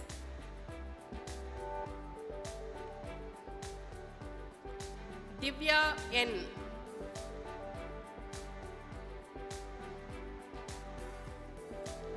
Divya M.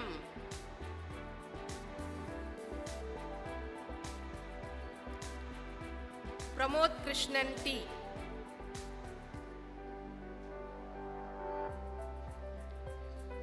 Dinakar S.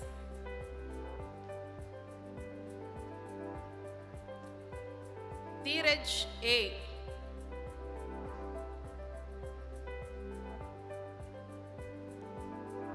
Dhyaneshwaran K. Jayaprakash Prakash A.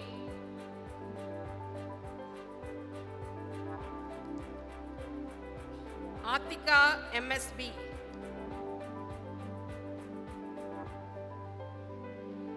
Nivetha Suresh.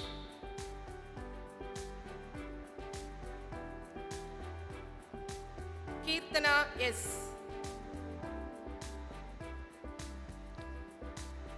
Monisha C.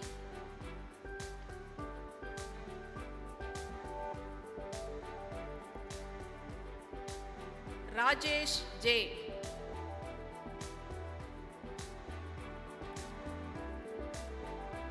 Ranjit V. Badri Narayanan L.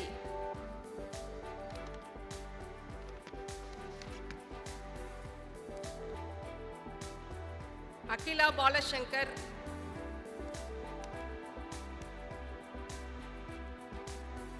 Minu Shagini S. Pavitra S.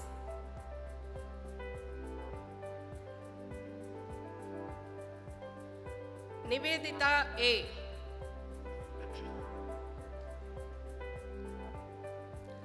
Akshita V.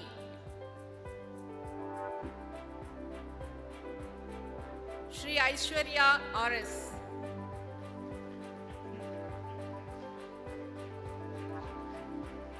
Prithvi M.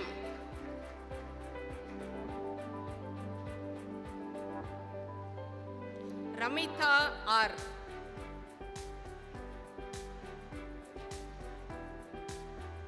Danush JS.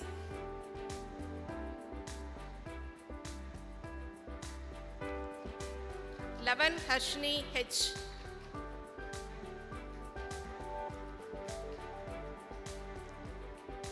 Varsha S.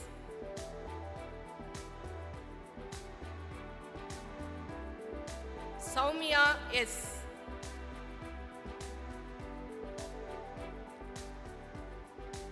Pooja S.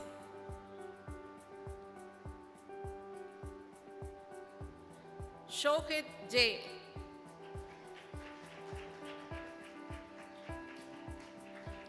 Shivakumar M.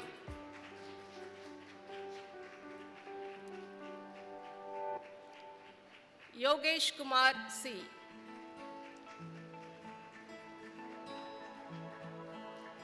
Selva Sivasankaran J. Anjana P.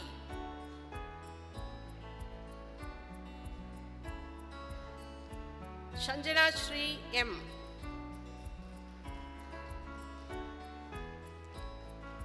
Harini Meera.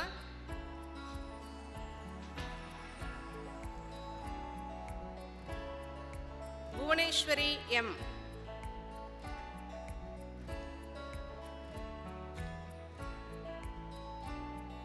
Anupriyanka T.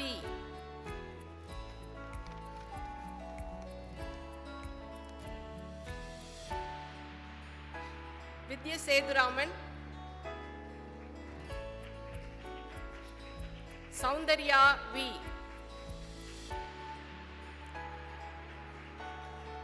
Sabaris Raja RS.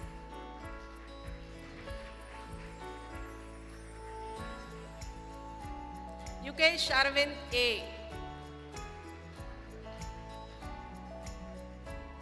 Sundaresh S.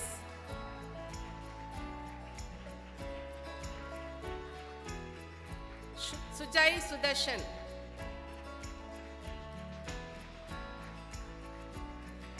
Vignesh KS.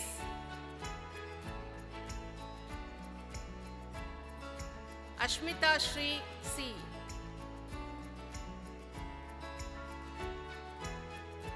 Sivaranjani R. Samyukta MN.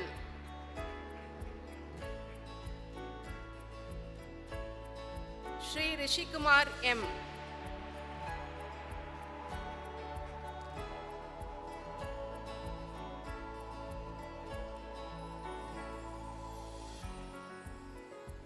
Dinesh. Dinesh Kumar P.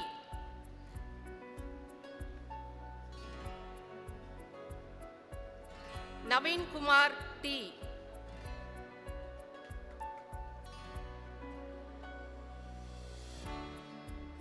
Mauli Mohanaraja J.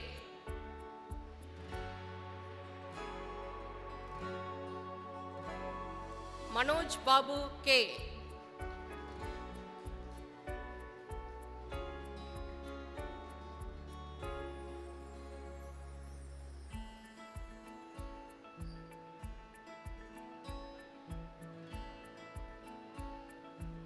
Sabarish B.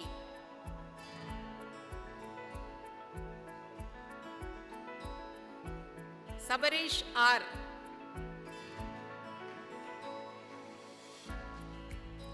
Karan S.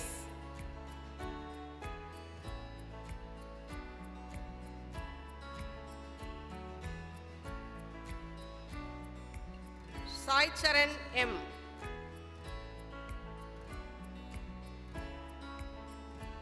Anushya M.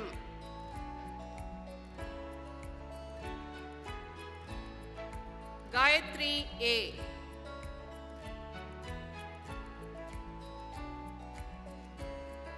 Syed Akram SM.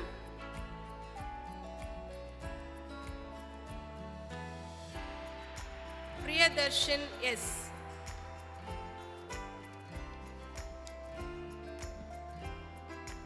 Praveen Kumar M. Naveen S. Nati Prakash M.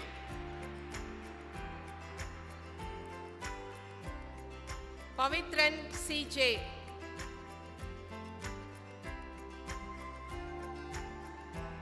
Mohammad Roshan.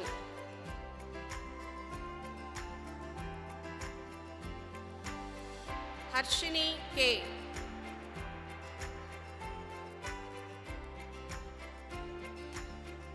Abhilash C.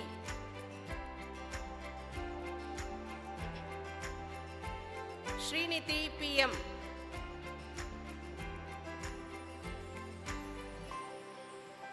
Shalini D.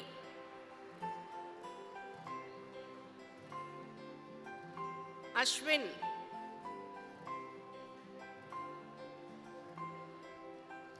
Gunasekaran.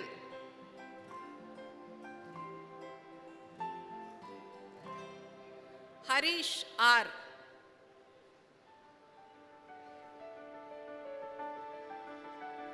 Lavanya U.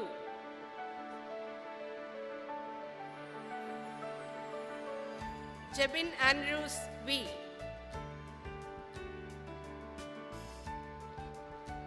Varun S.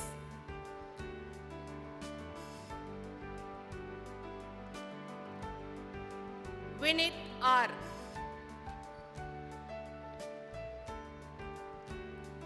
Satish K.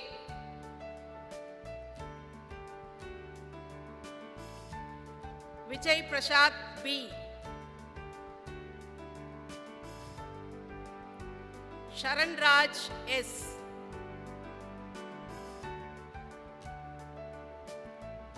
Raghu R.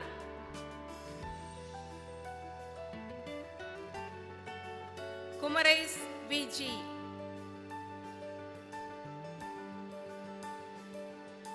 Pranesh R.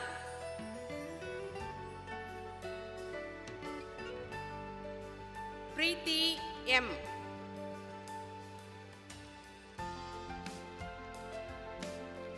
Siddharth S.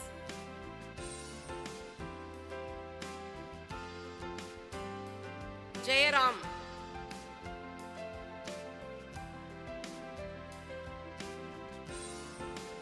Deepan N.A.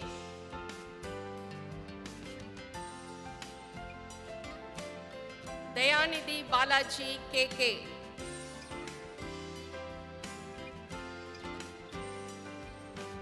Balaji J.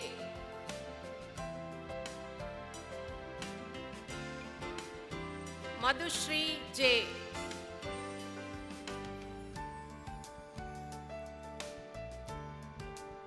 Payal P. Shah.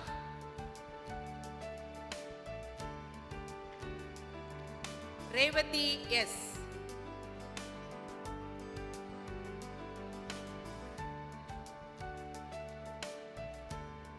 Kayalvili V.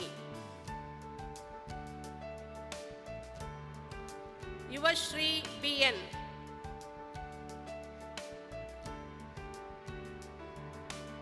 Sivaprasad D.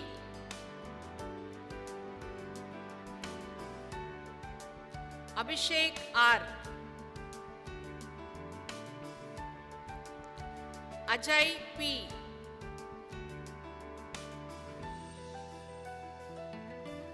Sindhu R.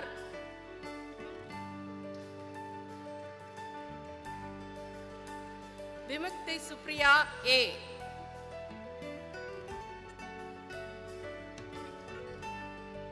Renuka K.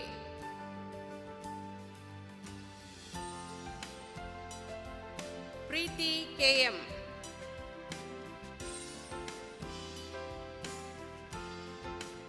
Prabhu Shankar S. Priyadarshini S.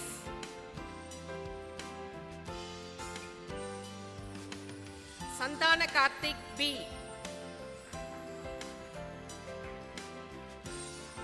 Saran Prasad R.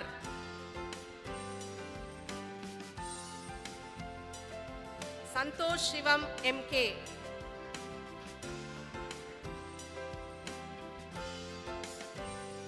Jayanti Balamurli.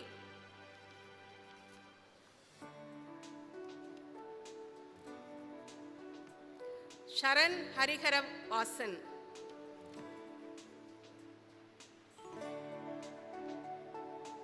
Saujanya Varshika S.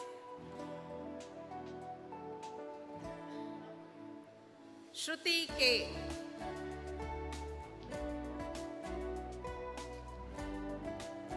Hari Prashant M. Kanishka S.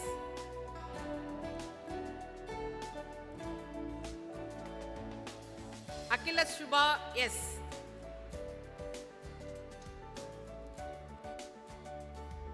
Ajay Tarak.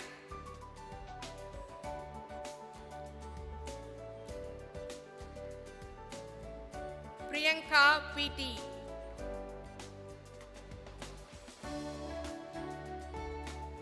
Challakirtana S.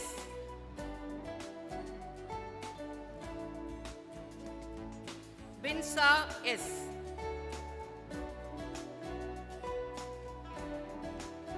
Venkata Subramanian H.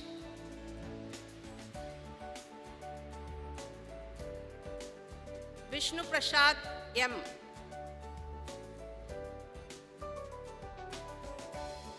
Saumya R.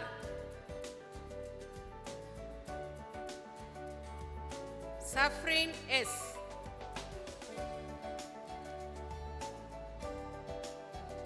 Kaushika S.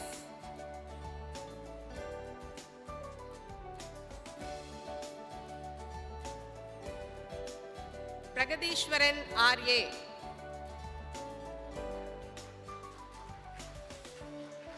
Rishi N. Baby Solini. Thank you.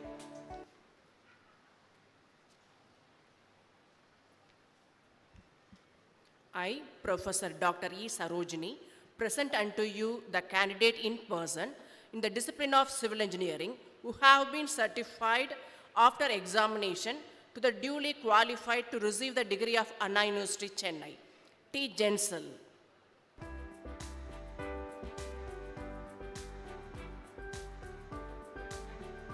T. Kalidas.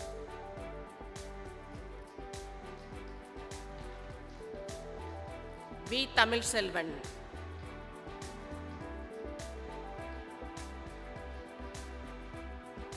B. Kalishwar.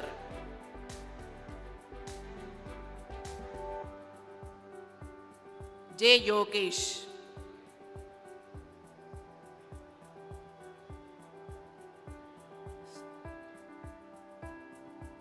C. Sriram.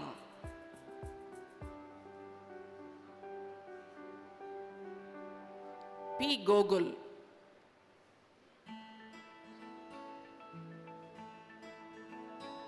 A. Rajkumar.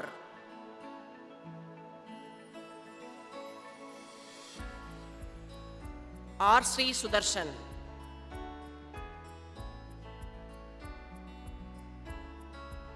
B. S. Venkatesh.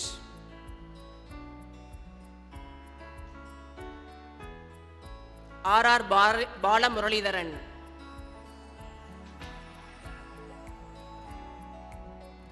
S. Karunya.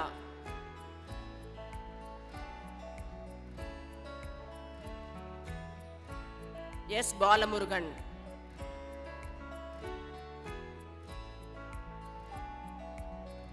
K. Venkatraghavan.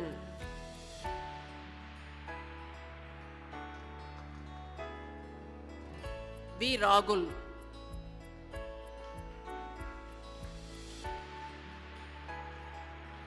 S. T. Sudarshan.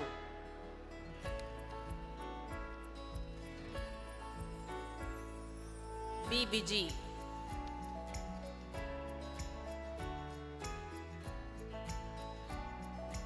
M. N. Shruti.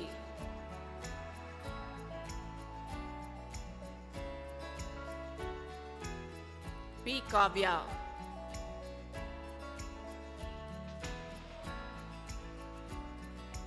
R. Dikish.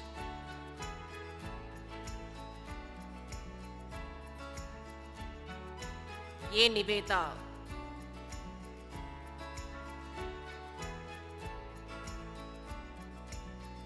K. Santosh Kumar.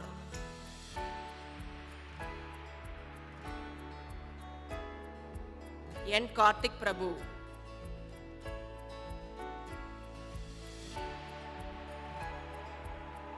S. Naveen.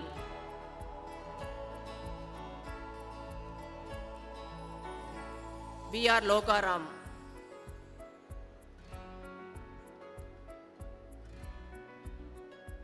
P. S. Abdul Rashid.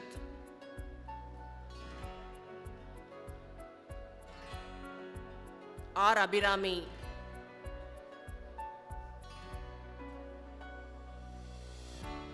V. Tyagu.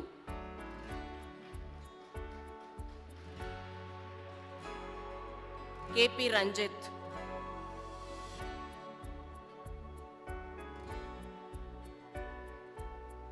S. R. Srinath.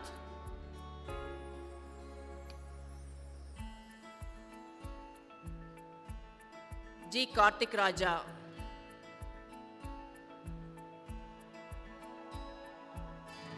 N. Ajit.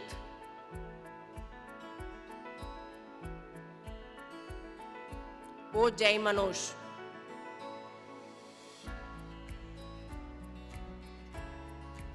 R. Sadish. T. Pranav.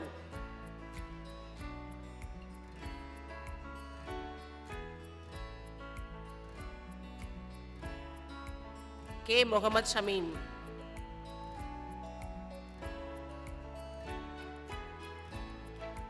B. Karthik.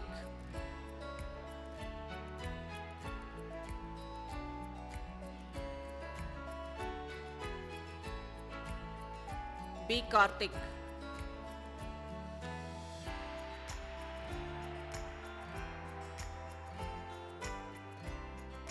K. Kaudam.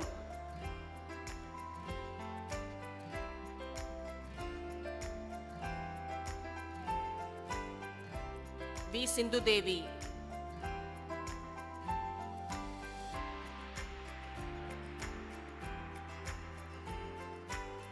S. Sri Vidya.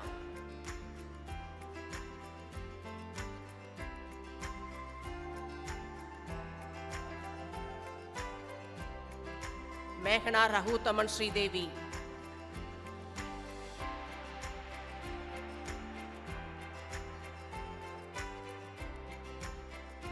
S. Surya Prakash.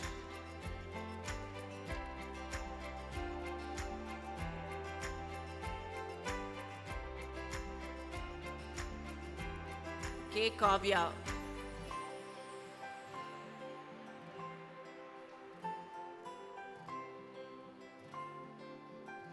R. Kaushik.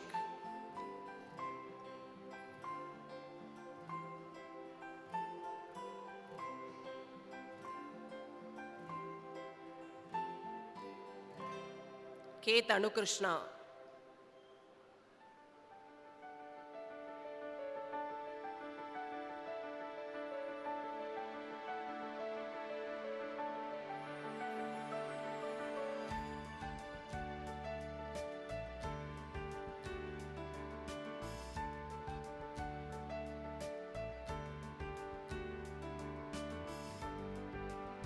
J. G. Abhinaya.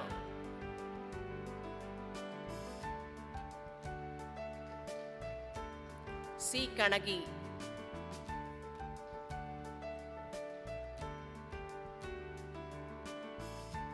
S. Sri Varshini.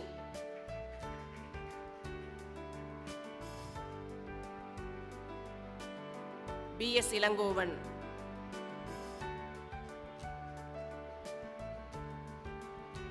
B. Sarath Babu.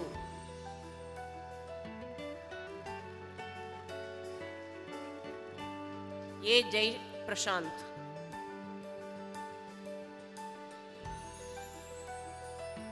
S. Jayaram.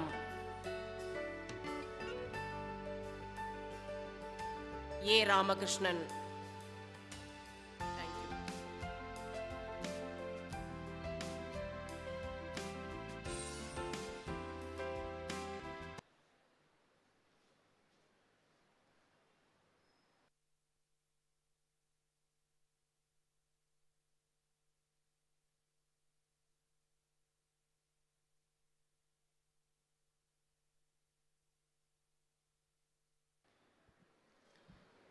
Under the laws of the university, I present unto you 72 candidates in absentia who have been certified after examination to be duly qualified to receive the degrees of Anna University in the respective departments.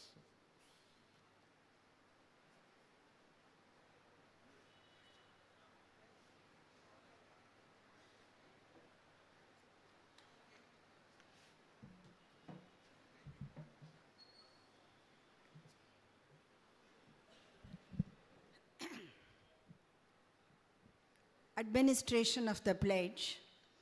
All the graduates, please stand up to take the pledge. You please repeat after I say.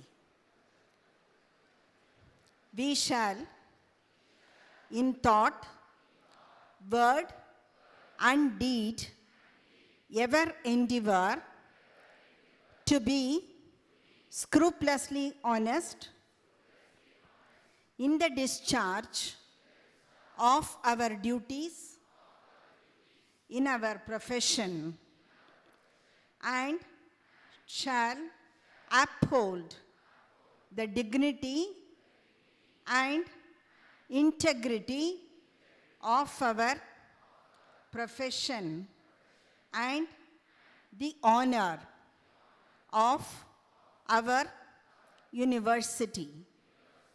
We shall uphold and advance social order and the well-being of our fellow members, and shall devote all our energy to promote unity, integrity, and secular ideal of our country. By virtue of the authority vested in me as the principal of Sri Ramakrishna Engineering College, I admit you to the several degrees for which you have been declared qualified, and in token whereof, I permit you to wear the academic robes ordained as the insignia of your degrees. Thank you. You may please be seated.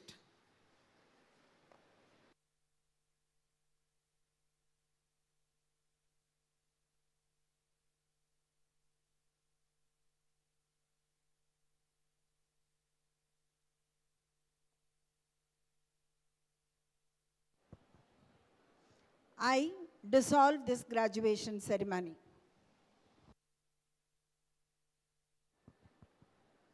national anthem.